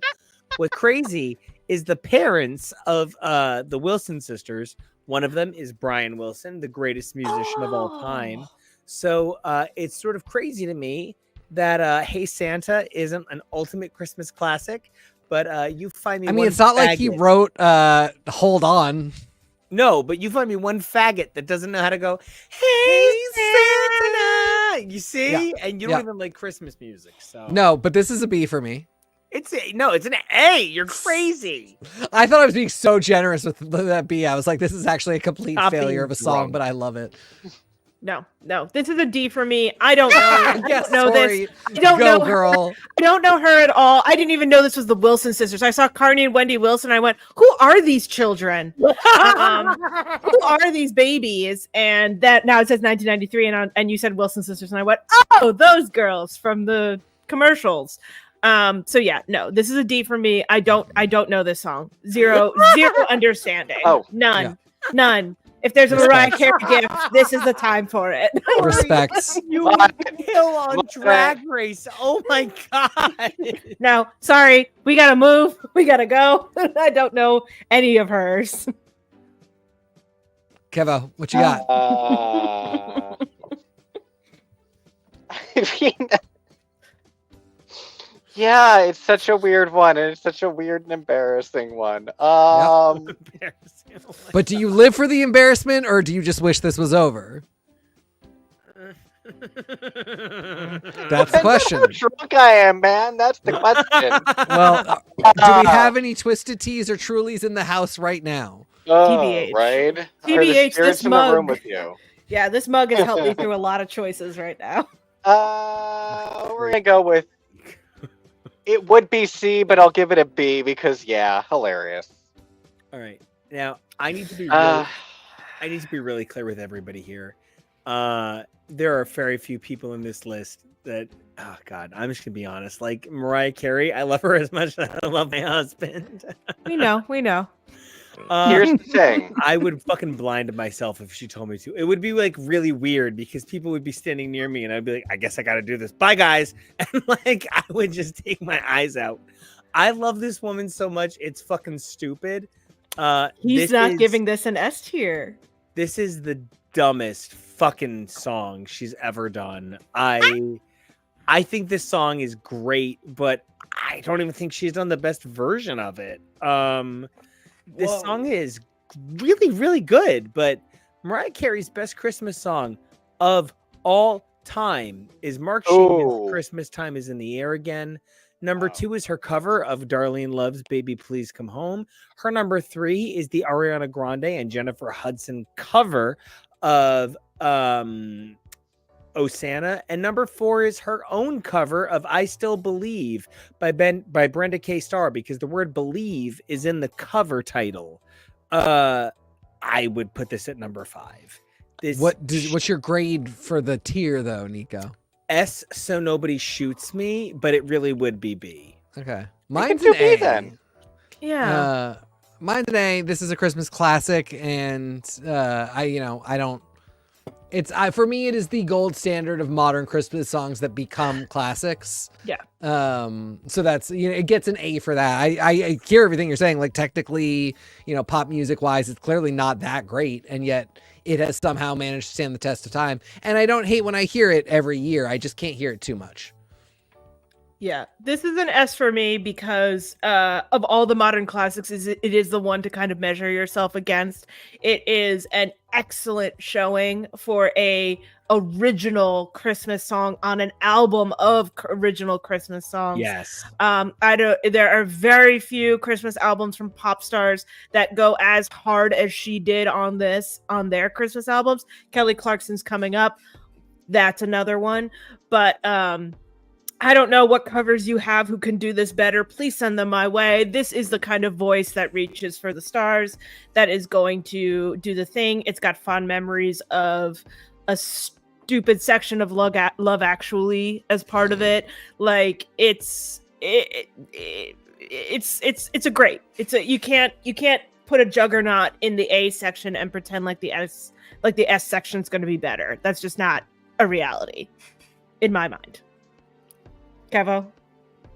Yeah, and to take it a step further for myself, this is one of those songs where I feel like for our generation in particular, it is such a cultural touchstone of our understanding of, so many of us thought this was an old song growing up because it has such a classic feel, and then to come to the understanding of, no, it's not any older than us, and then growing up with it, and seeing the way it's risen and fallen in cultural perception, seeing the way that it gets revitalized by its use in a classic Christmas movie like Love Actually. It's just been such a really interesting and wild ride with this song as a pop culture touchstone. And so that's part of why I have to give it an S more than anything else. I really love that you chose the word touchstone. I was going to say the word like juggernaut, like thinking about its impression, but no, touchstone. I think 1993, which also gave us Kenny G's Miracles, from which I had no song to pull. There are many songs from that are many people's Christmas standards, but while the album has sold 7 million records, it had no real actual release to radio singles. So how the fuck do you pop that? Anyway, to move along, the song that taught me that I thought funny guys were sexy, legit, and since then I have come to understand it is, funny guys are the hottest guys. Kevin James is a 9 out of 10 because he's funny. Adam Sandler, the Hanukkah song, 1, 2, and 3. 2 and 3 make me laugh less because he goes more. The miasma is a little out of control. But I listened to every track on What the Hell Happened to Me, despite the fact that only 2 of them were funny, because I love this record.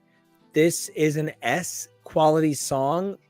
The other versions maybe diminish the S to an A, but TK, you grew up a handsome, funny Jewish man.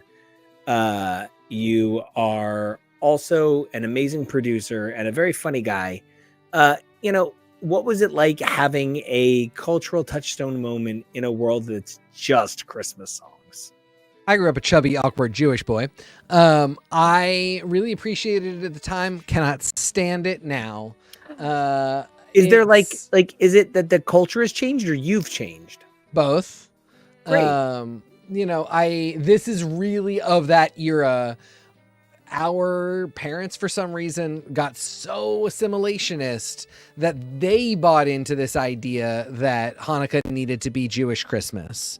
And the Hanukkah song became sort of emblematic of, well, now you have a Christmas song, now we're in on it. But it sucks. It's not a good song. It's cute. It's funny. It's fine.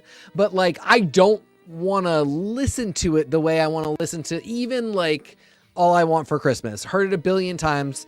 I've also heard the Hanukkah song a billion times, but still All I Want for Christmas makes me kind of smile and have a little moment. There's no real moment to have with the Hanukkah song except for oh, didn't we almost make our, not important holiday as exhausting and trying as Christmas? No, I like it much better that we don't do that. No one can make anything as much suffering as the Roman Catholics. Exactly. Thank you. So please don't try. Yeah, and it's there's no band behind. It's not really. It is a comedy song, a comedy novelty song that like basically sings some Jewish equivalents. What you got, Kevo?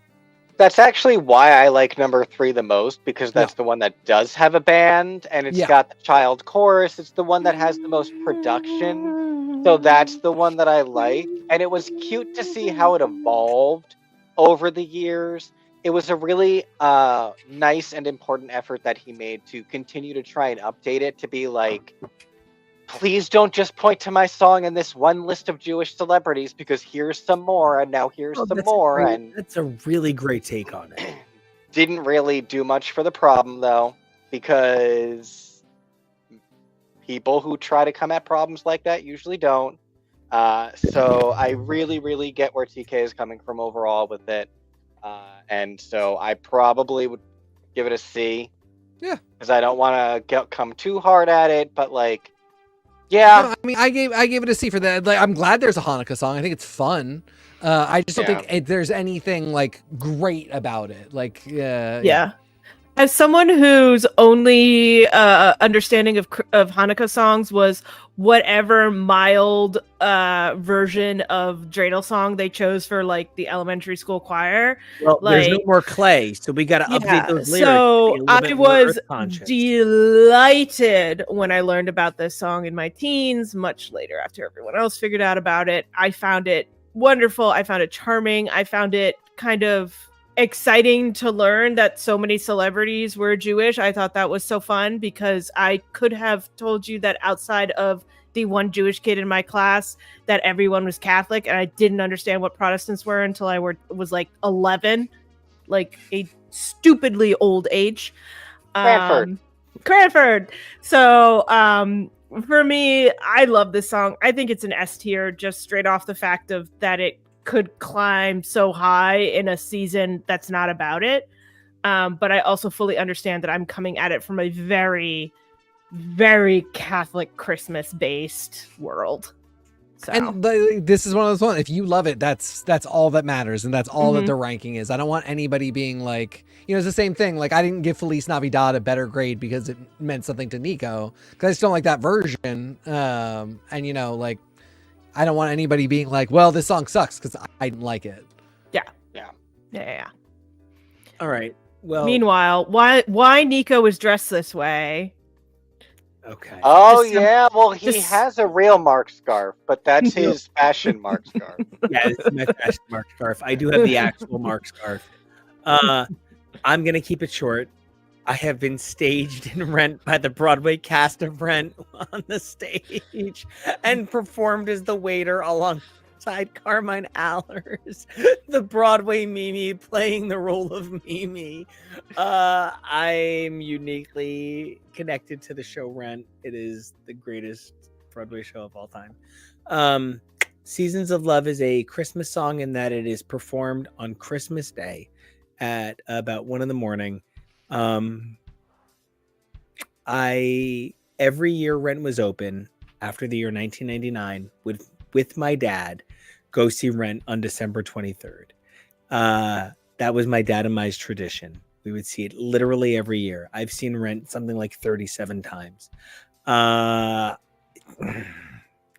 Seasons of Love is perfect. It's an S. I don't want to talk about it. My opinion is absolute garbage. You shouldn't listen to me. I give the worst song in Rent, Contact, a B. So no, it's not. It's a B. You Your can't Eyes go me. Is the worst song in Rent.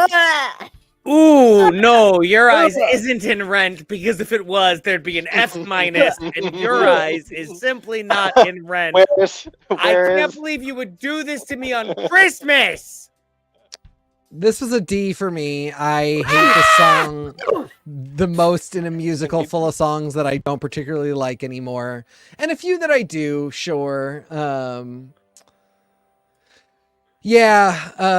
boyfriend, it's fine. I shouldn't say a bunch of songs I don't. There are a handful of songs in Rent I don't like, and there are a bunch that I think are like really fun and I really got into. This one just has no energy, and it feels hammy. I don't know. I just don't like anything about it. Nothing about What it. did you give it? D. D? I gave it an A tier because if we're going to talk about Broadway Christmas songs, we're going to talk about Mame. Oh Yeah. God, Tori, you just understand me in a way few people do. So, Mame is where we get the song, We Need a Little Christmas right this very minute, etc., etc. Oh, I love that one. Yeah, so that's where we get it from. It's from Mame. I don't consider Seasons of Love a Christmas song because I always forget that Rent happens like mostly over the course of 48 hours.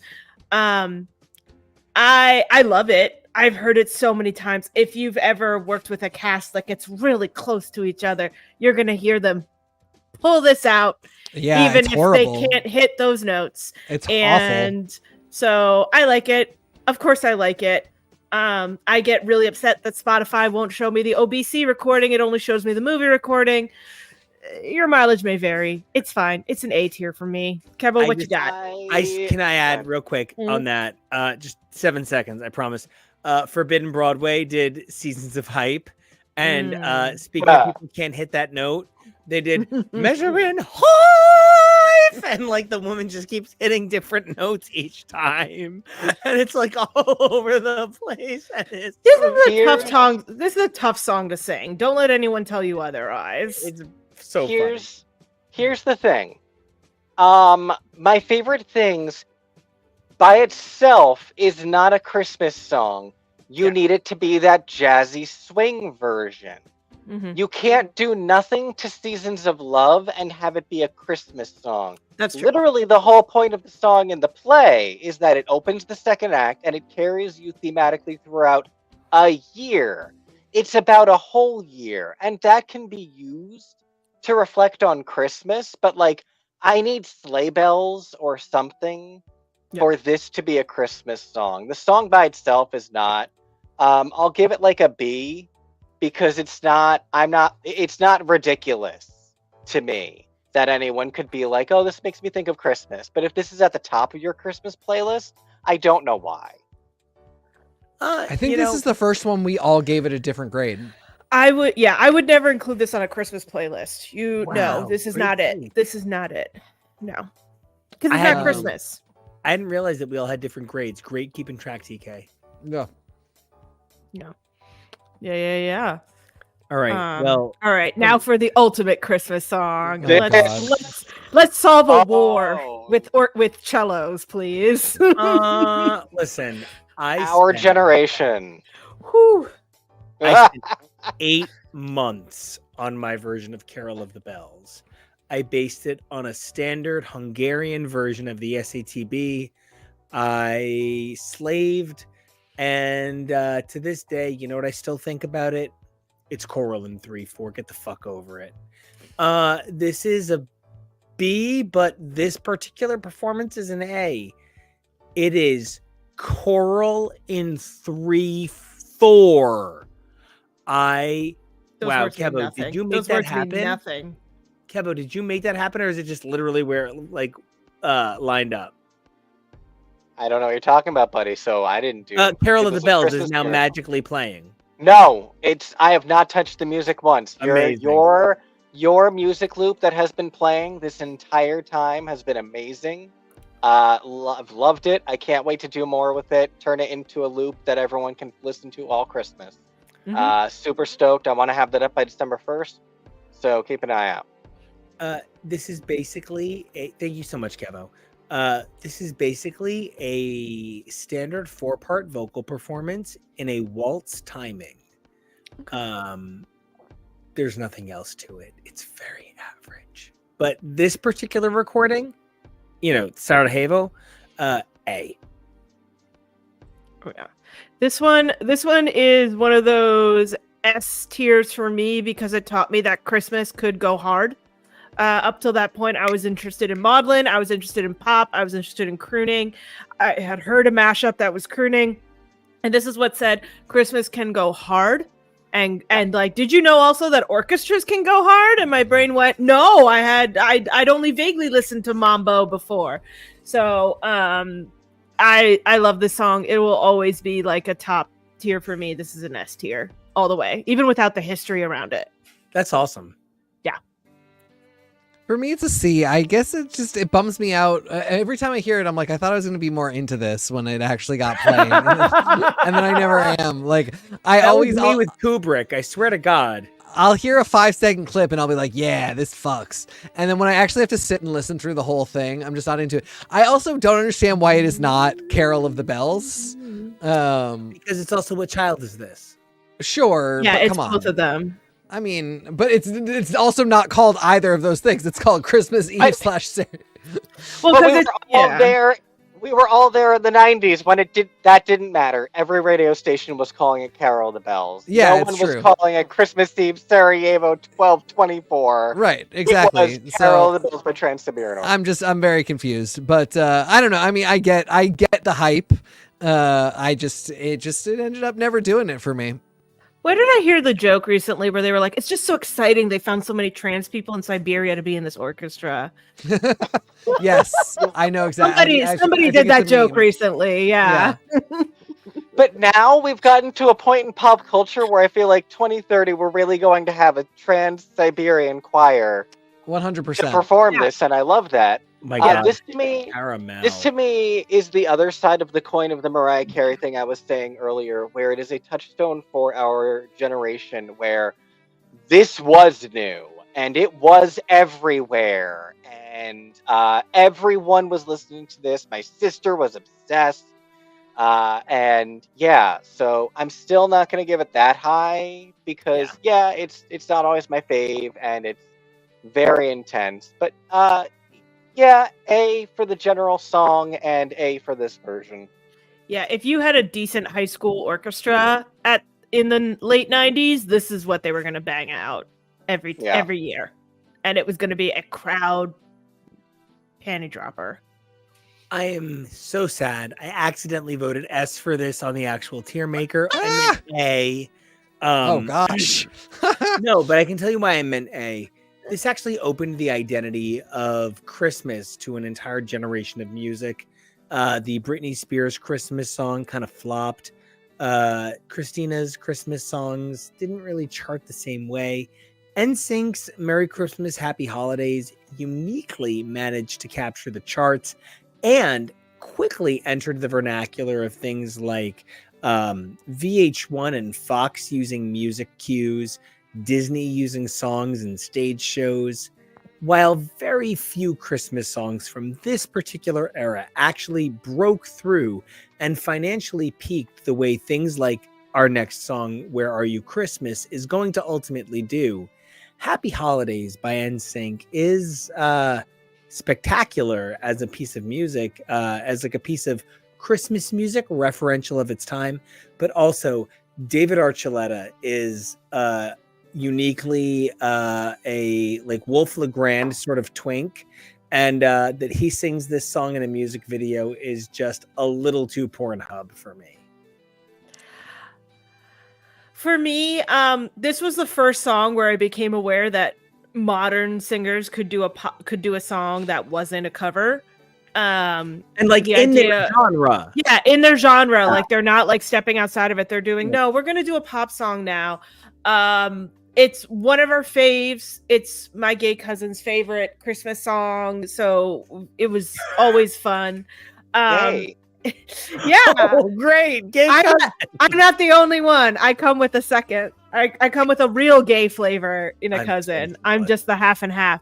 But it's also that this opened me up to the idea that NSYNC actually could sing. And for the longest time, everyone was like, Backstreet Boys can sing, NSYNC is just cute and can dance. And it's like, okay, well, you know what? When they had their holiday special on, was it MTV? Was it ABC? Whatever, where Chris pulled out the Oh Holy Night high note.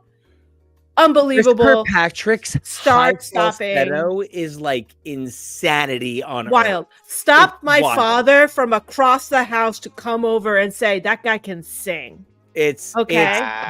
It's iconic. You got to look up that performance. It's unreal. Unreal. Nailed and it. outside, I think they're outside. It's cold. It's great. I really I gave- appreciate you bringing up this video because I included it because it has Lance, and I don't remember what this one's name. Which Chris one is it? Kirkpatrick. Patrick. That's Mr. High Note right there. That's Mr. I know. Dreads. 3 of them. I can't tell Chris and the other one, Joey. The only one that matters is Joey. JC. Joey's the most beautiful. JC's the cute one. Joey's the fatone. No. JC is the brilliant. JC looks like Peter songwriter. Hale. All right. Listen. I gave this a D because it is terrible. Remove. It's very fun. But Oh, I gave it a B, by the way. It's fine. I'll probably also give it a B. I meant to give yeah, it's a terrible song. I also for some Hey, reason Bruno's with you. Yes, Bruno, thank you. It is absolutely a D. They can give us a D.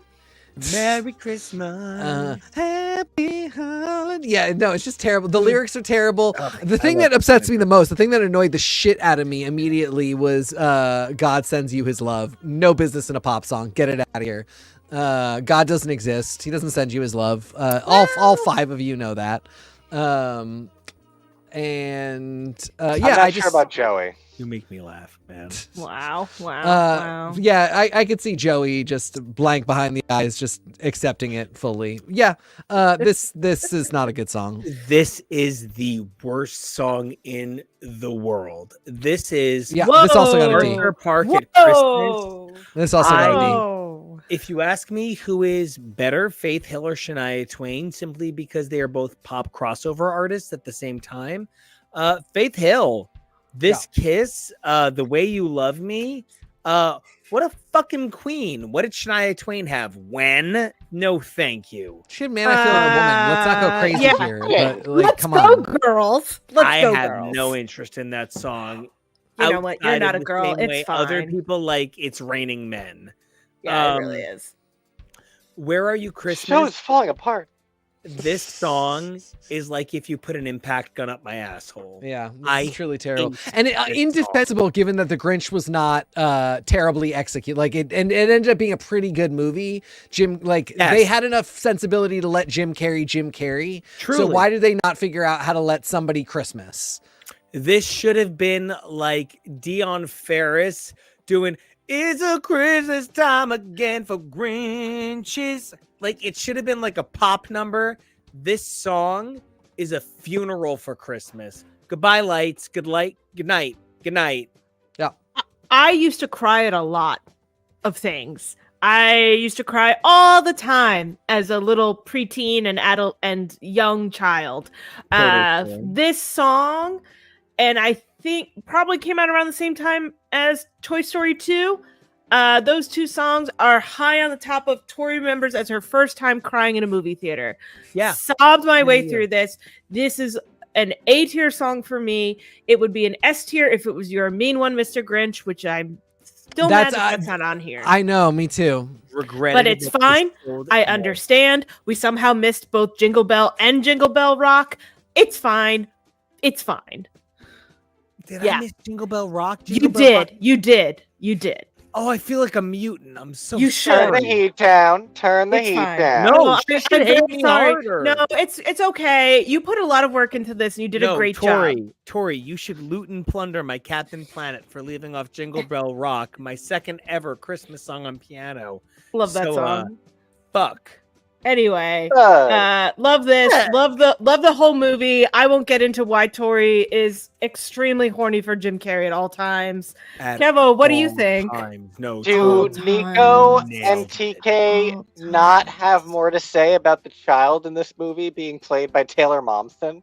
It was before we knew. Okay, Yeah, the little Cindy Lou Who. Yeah, she Is he was Taylor Momsen? overshadowed. She was overshadowed Listen. by Baranski. I need to be clear with you. The Everyone Pretty is. Reckless is a pretty solid band. There's a Taylor pretty Momsen's reckless music statement is to make. pretty solid. I like Taylor Momsen's music. Legit. It's right up there with like Ashley Simpson's. Yeah. It's Yeah. it's for what it Um, It's is. about the same. It's pretty strong. I'll probably say a C. All right. If you don't like Christina Aguilera's Christmas Time, you don't believe in the miasma, and that's fine. But Like, I mean, you have to be ready to like do that, and like it's got to go on for 7 minutes. I mean, that she can get through the phrase "this Christmas time" within one round of the song. You owe her congratulations. her name is Xtina. It's built in that she is Christmas. 4. We forgot about this song, and then as soon as we both remembered it, we both screamed because there was like Top of this the- small gap where this song was everywhere, and then it did go away. And I find that fascinating. And it's beautiful. The song, not that mystery. It's kind of boring. B. Someone else. It's a B Hang for on. me too. Yeah, I gave it a B as well. is Troy It's a great B. It's a perfectly Oh. lovely B, but just a B. It's just a Christina Aguilera song from 2000. That's all it is. Yeah, Yeah, I 6 of wish the- that she had an S tier Christmas song, Yeah. but she doesn't. Gonna get married, gonna get a little more jolly. 6 of these last 10 songs I've never heard before, so they're all D's for me. So this is Fair. a D for me. I don't Fair. care. I'm sure it's got a lovely riff in it, but I've never heard it before. And honestly, at this point, with the amount of Christmas music that I ingest, if you're not being played on 102.7, even you're nothing. You're not even you're not even a contender. Jesus Christ, Tori, you just said the most bodega thing I've ever heard outside of Brooklyn in my entire life. Fuck up. Get out of my fucking house. For the record, guys, one time I hurt my back and Tori came over and decorated my Christmas tree for me. You guys do yeah, not I did do understand that. the way my I did do that. Tori is such a part of my We family. had just seen. Did we? Was Red that Red Dawn. Dawn? That was that Red Red Dawn. Dawn? Yeah. That was Red Dawn. We just saw You Red guys Dawn. don't even understand Tori. The is a part first of my time I family. ever texted in a movie was with Red Dawn and Kevo. You don't This was like the second or third time you'd ever met. It was the first time you'd ever been in our house, and Yeah, you were like, "No, yeah. I'll take care of it." Let's just Yeah, finish I had it." a terrible first meeting with Nico. We'll get into it someday, not today. We have 9 more songs. Okay, I don't want to be like a horrible person, but I'm going to be you. really honest with you. This is a D. No, this is next. Oh. I'm so sorry. I'm out of order. This is my favorite Christmas song of all time. This is yours. St. Patrick's Day by John Mayer is a piece Thank of you, music Bruno. I do not feel healthy talking about. I was in a very dark place when this record came out, and I had the original black cover by Aware Records, and like I was going to see John Mayer in concert. Like I was driving like 6 hours, and like St. Patrick's Day is just a piece of music that really represents coming through some dark shit for me. You can lie to yourself for a really long time. And if you listen to the lyrics, that's what it talks about. No way November will sing our goodbyes. When it comes to December, it's obvious why. Just nobody wants to be alone at Christmas. And I stayed with a very, very bad dude for me. Not a bad dude, but a bad dude for me through a whole lot of Novembers into December, simply because nobody wants to be alone at Christmas time. And then come January and February until St. Patrick's Day in March. And you can tell the kind of March you're going to have in December sometimes. Unless you have a very good January. Yeah. I love Yeah. you. Yeah, I love you too, mister. Yeah, good call. Anyway, this is one of the best songs I've ever heard in my life. And it's a specific kind of song. You got to love the blues and you got to kind of want to be sad all the time. So it's not everybody's ass. But this is why John Mayer won so many Grammys in like 2 years. Anyway, this song means the world to me, and everybody else should give it a D, and that's not a bad thing. This is a personal song, not a quality song. It's a different thing. But this is an S++. This is my absolute favorite song on the whole list. This is a D for me just because I'd never heard of it before. It should be. Um, Yeah.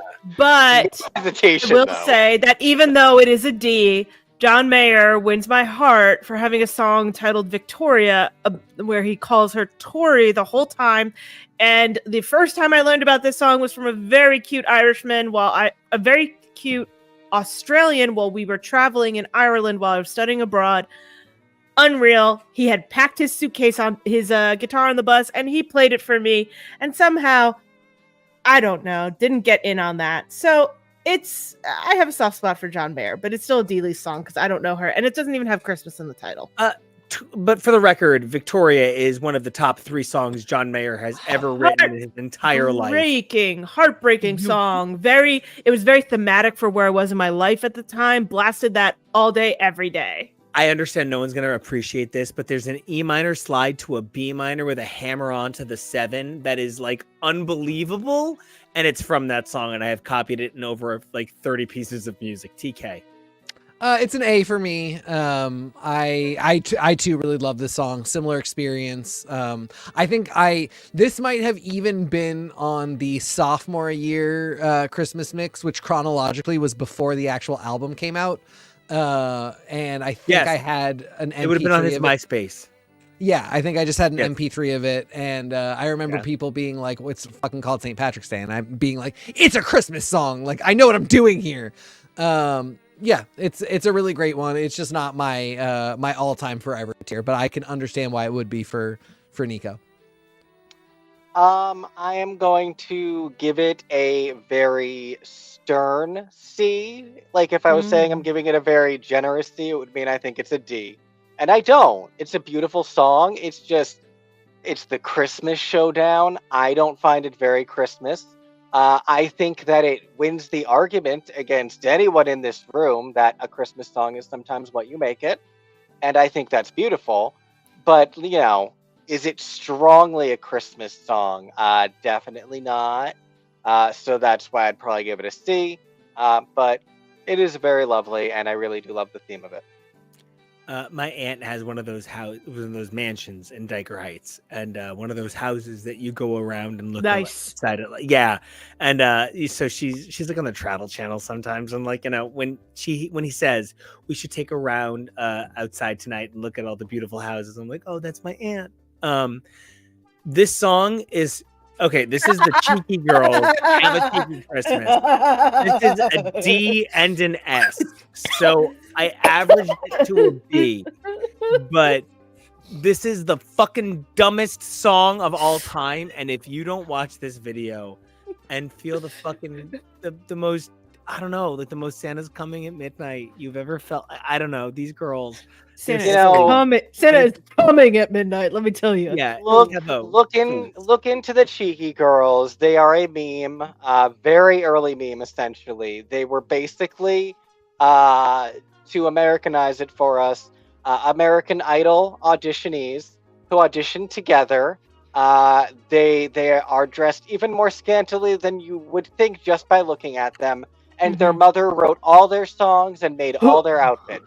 And their original song, their original meme was "We Are the Cheeky Girls." Yeah. And literally only 1 year later, they already had Have a Cheeky Christmas. And it is that thing I mentioned earlier where this only elevates the joke and the beauty and majesty of the Cheeky Girls and We Are the Cheeky Girls. This is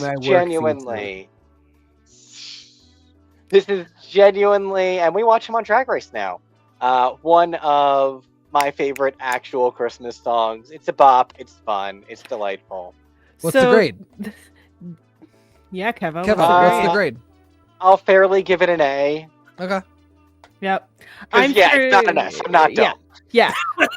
I'm giving it a C just for the sheer joy that Kevo responded with when I told him that it was featured in Saltburn that I went to see, which is apparently a period piece. Wait, is that the movie that's just clearly Miracle Man? No, that's Brightburn. Sorry. Yes. Yeah, you want Saltburn, the one that took any uncomfortable feelings you had during Call Me By Your Name, added in Midsommar, and then turned it to 2003. Like, it's I was going to say Wuthering Heights, but Gossip Girl. It's wild. It's wild. Anyway, there's a Christmas. They're in a bar at a Christmas, and the Cheeky Girls Christmas is playing. And the 29-year-old and 24-year-old that I was with did not understand why I was laughing so hard. This gets a C. You barely understood. I barely understood because I only know the Cheeky Girls because Kevo is very pleased with them. Are they They're not the That's Not My Name girls, or are they? No, that's the Ting Tings. That's the Ting Tings. Yeah, very different. See what happened. Are they very different? No. Let me be clear with you. The Ting Tings debut record is one of the most perfect Poptronica nightmares. It is. I mean, like I saw the Ting automatic Tings like 6 decadence times. I saw the Ting Tings like 6 times live that year just because they opened for everybody. But I've never seen the Cheeky Girls live, so I feel like they're a little bit different. This got a B from me. I owe it all to Kevo. I find this very charming and cute and stupid as hell.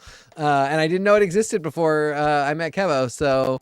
But I think it deserves a quality place on the list. So there we go with a B.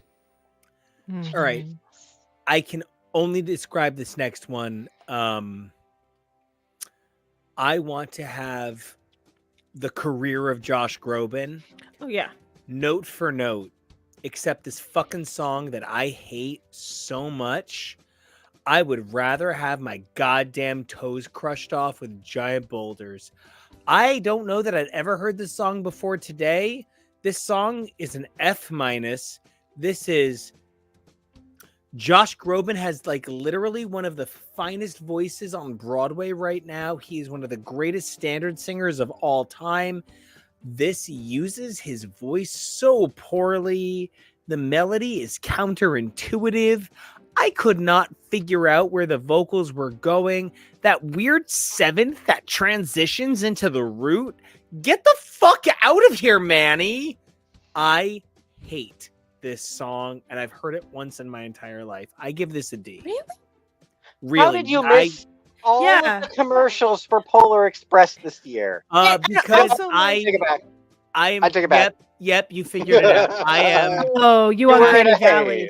Yes, I am pathologically afraid. Like, I might need to step off camera from talking about it for a minute. I am pathologically afraid of marionettes, and Uncanny Valley hits me in a really unique way. And Polar Express made me vomit in a unique, uncontrollable projectile across the room kind of way the first time I saw it. Made me very unhappy. And so I avoided everything Polar Express. If the commercial came on, I would turn the television off. That's fair. That's fair. I gave this a C before Nico started talking because I thought he was going to give it a higher grade, and I wanted to respect Josh Groban as an artist. But yeah, I completely agree. It's terrible. It's a horrible piece of music. The C is entirely because Josh Groban, I think, is a very talented vocalist. I just don't like a single thing he's ever done, except I guess the Sweeney Todd probably I will like, but I haven't heard it yet, so I don't know. But You're all Still of his... You from Ally McBeal is one of the best pieces I've ever heard a vocalist do. I know, that's too, no. That's too faggot for you. I really get that. It's not that it's too faggot, it's too long. It doesn't resonate anymore. Okay.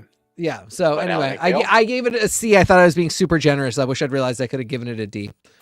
I gave it a B because Believe is one of those secular songs that has drifted into church appropriate that I enjoy. So I hear it a lot when I get shoved into a car for Christmas Eve Mass. So I don't mind it. It's fine. If this is Josh Groban's big outing, sure, fine. Yes, he can sing. I'm upset that it's in this movie, but whatever. I'm shocked that this is lower for you, Nico, than You Raise Me Up, but I accept that. That is your heart's desire. You Raise Me Up has a couple of really great high notes. So I don't know if this does. I don't know what the hell I'm talking about. I'm going to go with lowers. Just because, like, there can be good versions of this. Like, if you take out the vocals, the music is beautiful. Yeah. And it's still very beautifully Christmas. So I'm gonna give it a little boost because of that. But yeah, it's not just the maudlin; it's obnoxious. So, speaking of obnoxious, I'm obnoxious about Tori Amos.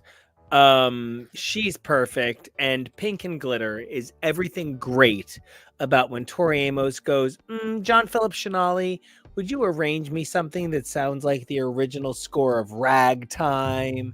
And he goes, what the fuck else am I doing? I arrange for you and nothing else. Pink and Glitter is just absolutely baller sauce Tori Amos at her most ridiculous toy soldier's best. I give this an S to an A. We'll see what I clicked. Yep, this is an S. I was vaguely aware that this song existed prior to meeting Nico, but I just really didn't want to listen to a Tori Amos Christmas album, so never really came up. And then tried to really get in the Christmas spirit last year, gave Midwinter Graces its due, and this song just bangs. This doesn't even need to be a Christmas song for you. If you're like, I can't do a Christmas song, this is just like a great big band classic that came out of nowhere because it's not a cover. Anyway, it's just such a great song. It is absolutely S tier. I gave this a C out of deference to Nico. I'd never heard it before. My name may be Tori, but I don't care.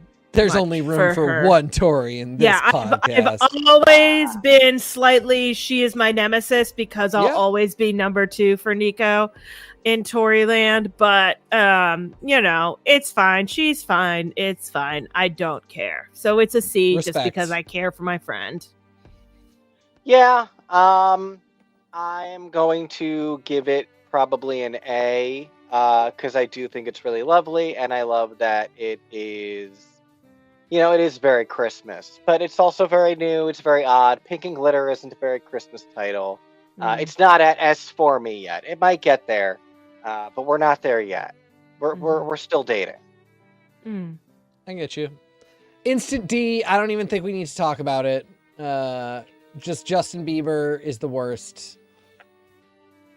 I'd never even heard of this song before, and in fairness, it does fall in that like late aughts, early teens where I really didn't listen to much modern music. Yeah. Especially not Justin Bieber music, but whatever. Yeah, no, this is a D for me. Yeah,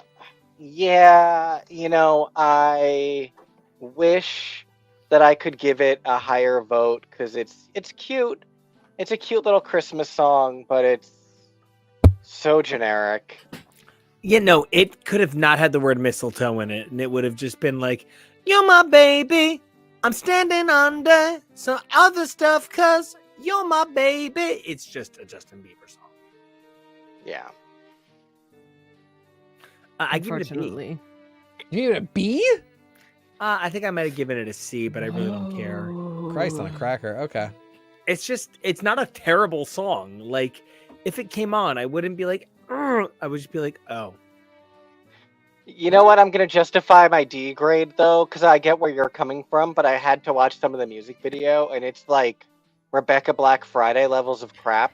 So it earned a D for the music video. Kevo, that is exactly it. Also, if he calls me Shorty one more fucking time, I'm going to slap his stupid face. That's not true. He is a billionaire, and I am just a New Jerseyan. So, to the next song, I really, God, I really should have put Wrapped in Red. I understand that. I really do. The first time I heard Underneath the Tree, I literally fell apart in a parking lot and couldn't put myself together for like 45 minutes because all I could think about was the first Christmas I spent with my husband. And this was the happiest I think any piece of music had made me outside of Tori Amos and maybe Mariah Carey. And there is no piece of music Google or YouTube will tell you I have listened to more. I listen to this probably 30 times a day during Christmas season, just because it makes me think of Kevi. I cannot thank Kelly Clarkson enough for what she's given. S or A? S+++. I give it a super S. Okay. I gave it an A. I really love it a ton, but it's just like not a formative one. You can see my list now. I'm fully voted. So that 5, this 5 here, these are my. I've gone ahead as well.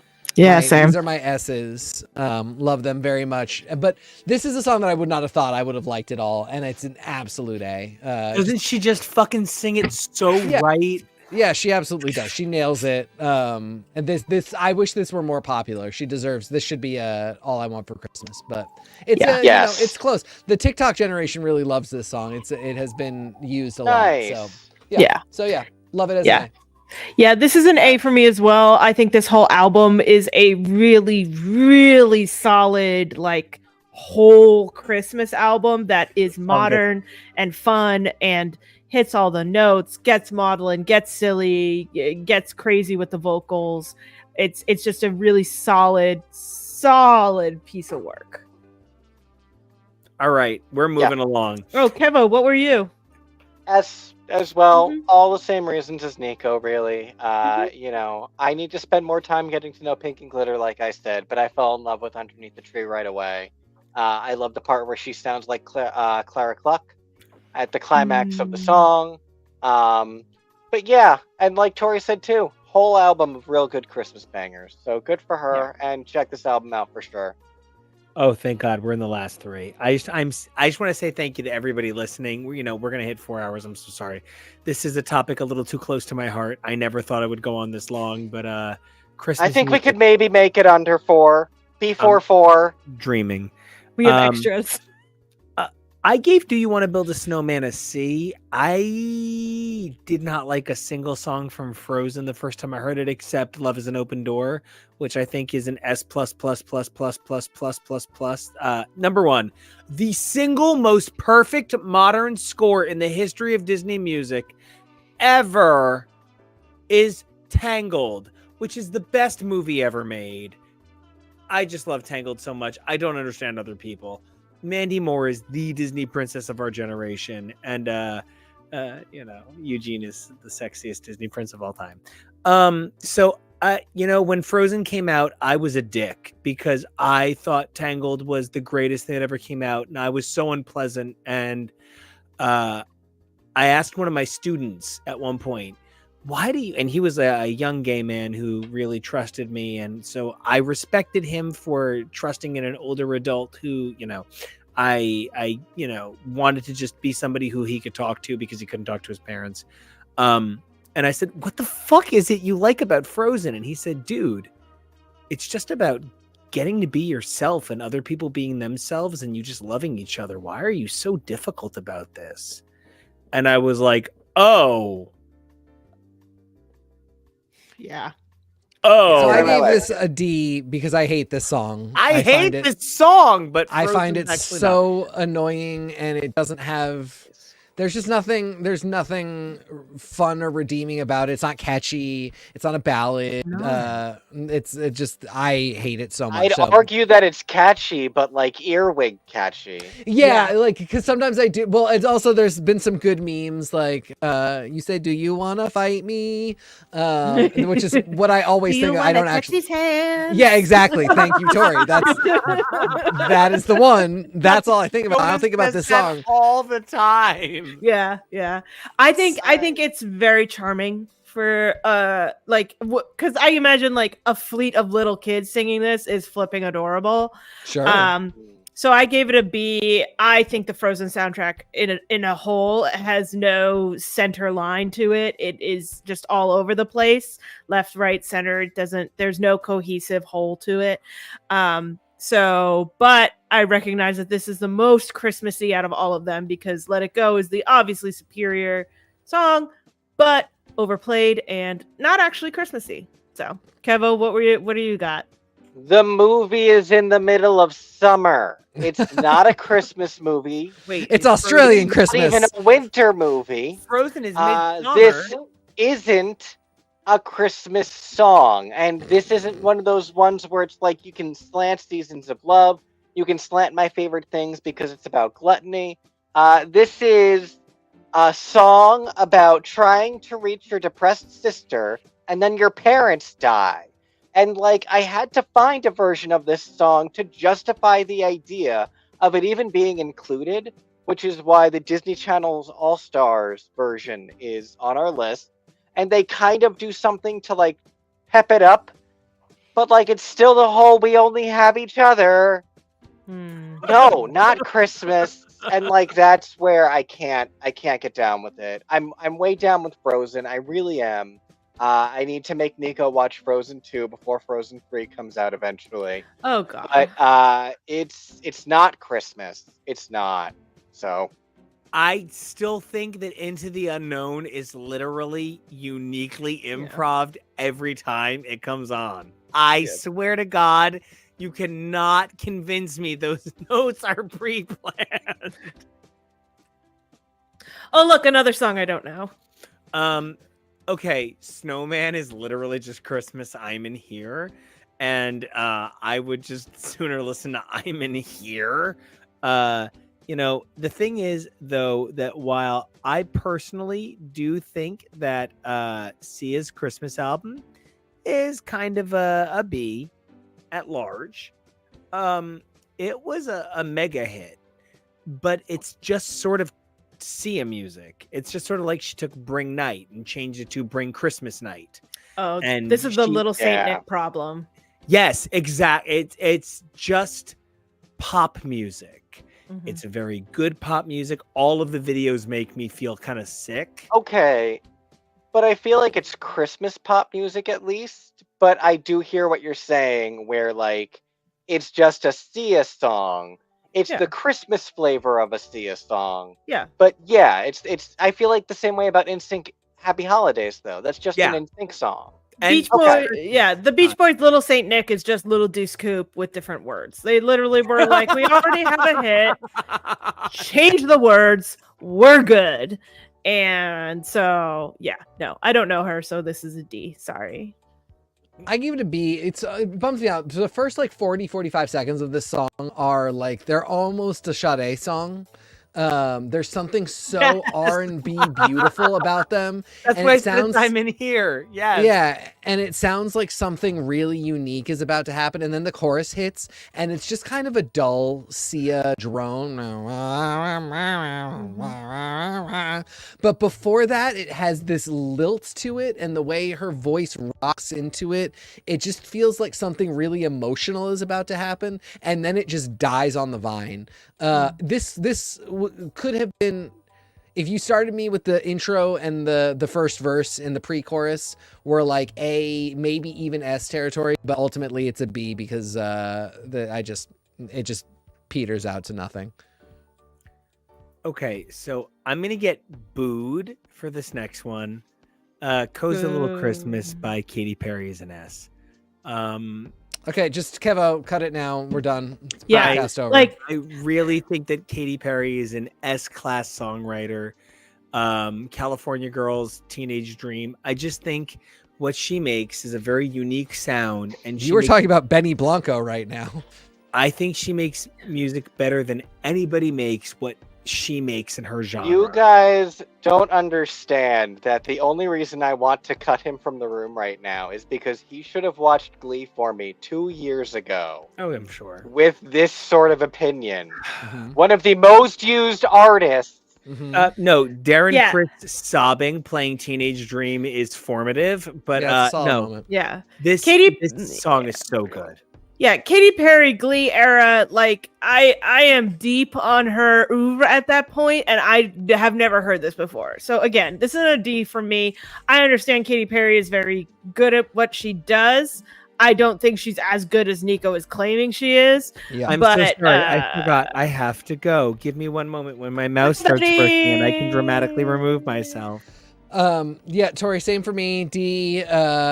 Yes, Katy Perry's great at what she does. I don't think this is what she does. This is a Christmas song, but it's not even a good Christmas song. It's not a Katy Perry Christmas song. Yeah. So it's just kind of nothing. And she was a little Jesus girl beforehand. I know. She? So why there's so many things that she could there's so many things that she could have given me that are like I was a Jesus girl. Cozy Little Christmas is so not it. It is could not be less memorable.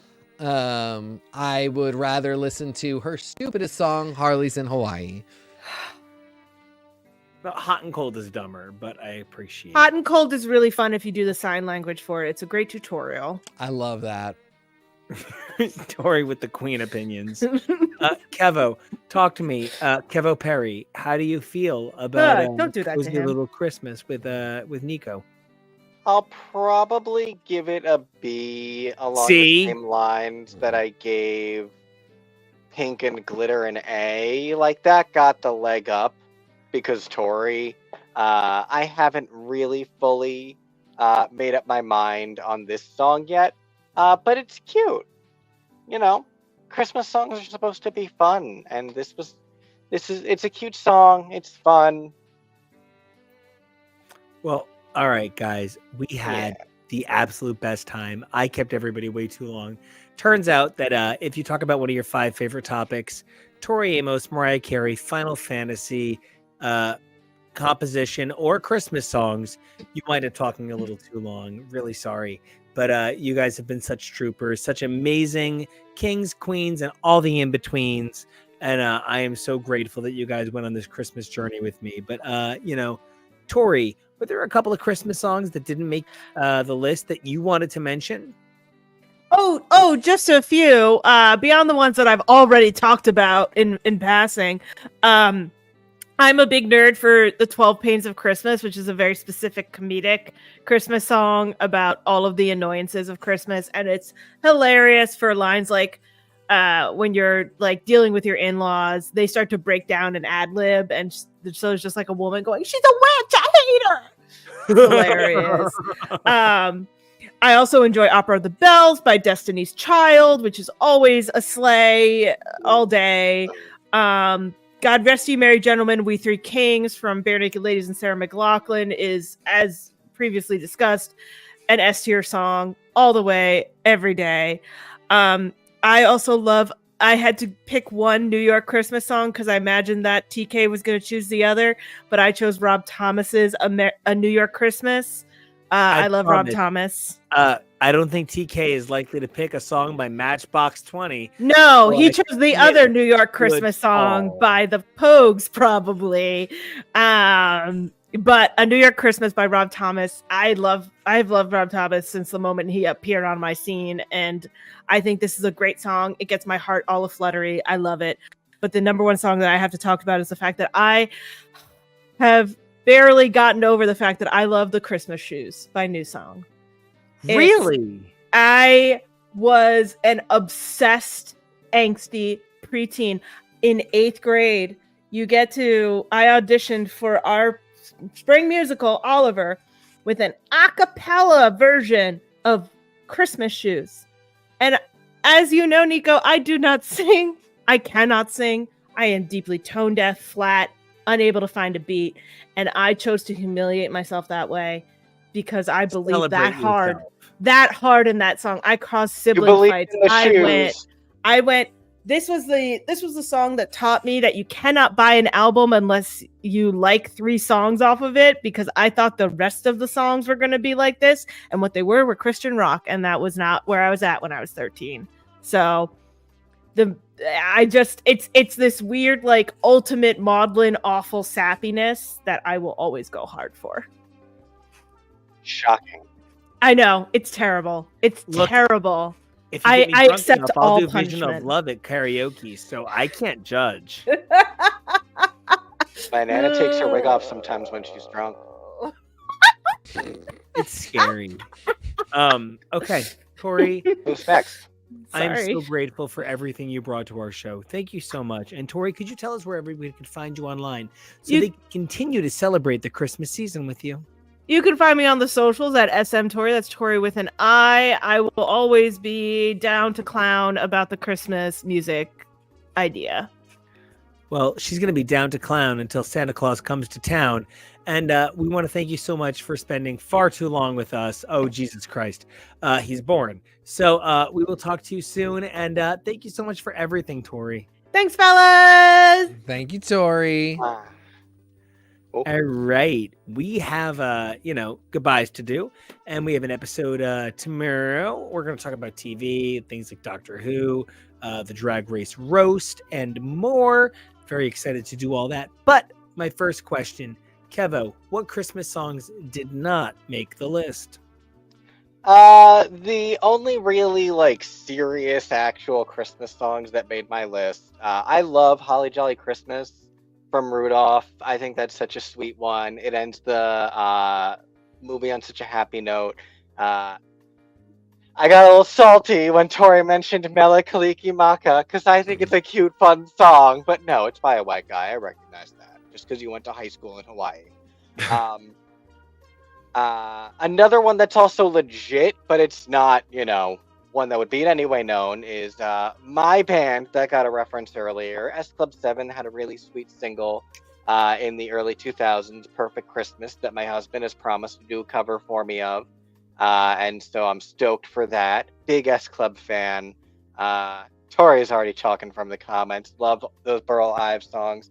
Other than that, it's just kind of weird stuff, like Rockin' Around the Pole from the Mean Girls musical, which is what they had to use instead of Jingle Bell Rock, so they wouldn't have to license that for the Broadway play. The theme song from Rocco's Modern Christmas, which is it has a beautiful score and has no right to.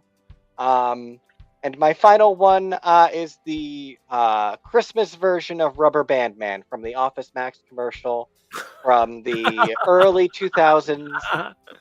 It's a bop, and all of our discards are going to end up on this playlist as well. So don't worry, you'll be able to check it out for yourselves. Teak, what about you? What are your Oh man, I got the list pulled up. All right, so of course I said Blue Christmas by Bright Eyes, Christmas by Blues Traveler, Christmas Baby Please Come Home by Death Cab, Christmas Card by Weezer, the Christmas Song by Mogwai, the Christmas Song by Dave Matthews Band, Christmas Time by Smashing Pumpkins, Christmas Time by MXPX, Do You Hear What I Hear by Copeland, Donde Está Santa Claus by Guster, Everything's Gonna Be Cool this Christmas, Eels, Happy Christmas War is Over by Happy Christmas War is Over by the Polyphonic Spree. Have Yourself a Merry Little Christmas by Tori Amos, which we talked about a bunch. I Did It for the Toys by Dance Hall Crashers. I Heard the Bells on Christmas Day by Pedro and the Lion. It's Christmas Time, Oh Yeah, Bare Naked Ladies, but the version that I have, not the version that you can get on streaming services. Only at Christmas Time, Sufjan Stevens. Silent Night and Vogue. Snow Day, Matt Pond, PA. White Christmas, Goldfinger. Let's end it there.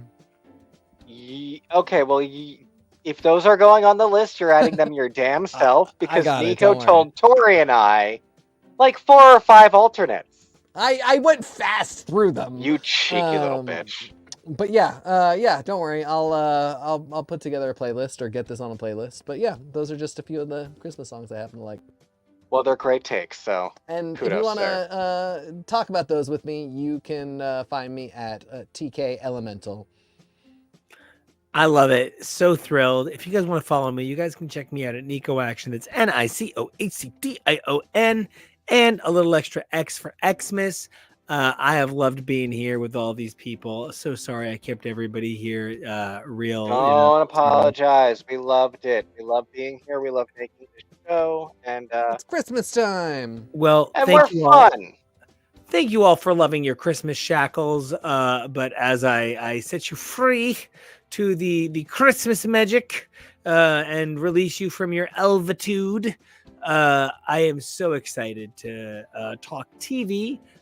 Both new specials like the Doctor Who special that aired and Drag Race, plus all of our favorite game shows, scripted shows, and more. I cannot wait to watch the next episode of Beacon 23. So as much as it is magical stocking season, it is also still regular TV coming through your way. And we can't wait to bring that to you guys 3 days a week. That's comics on Wednesdays, special topics Saturdays, and TV Sundays. And until next time, please do not forget to like, subscribe, and check us out at X's for Show. And then 3 other things we need you to do. Number 1, we need you to stay safe and holly jolly. We need you to be brave and also very merry. And number 3, evolve daily and have a happy new year. All right. And we'll see you guys tomorrow. Oh my God, it's like 6 hours from now because this went so long. Bye. Oh,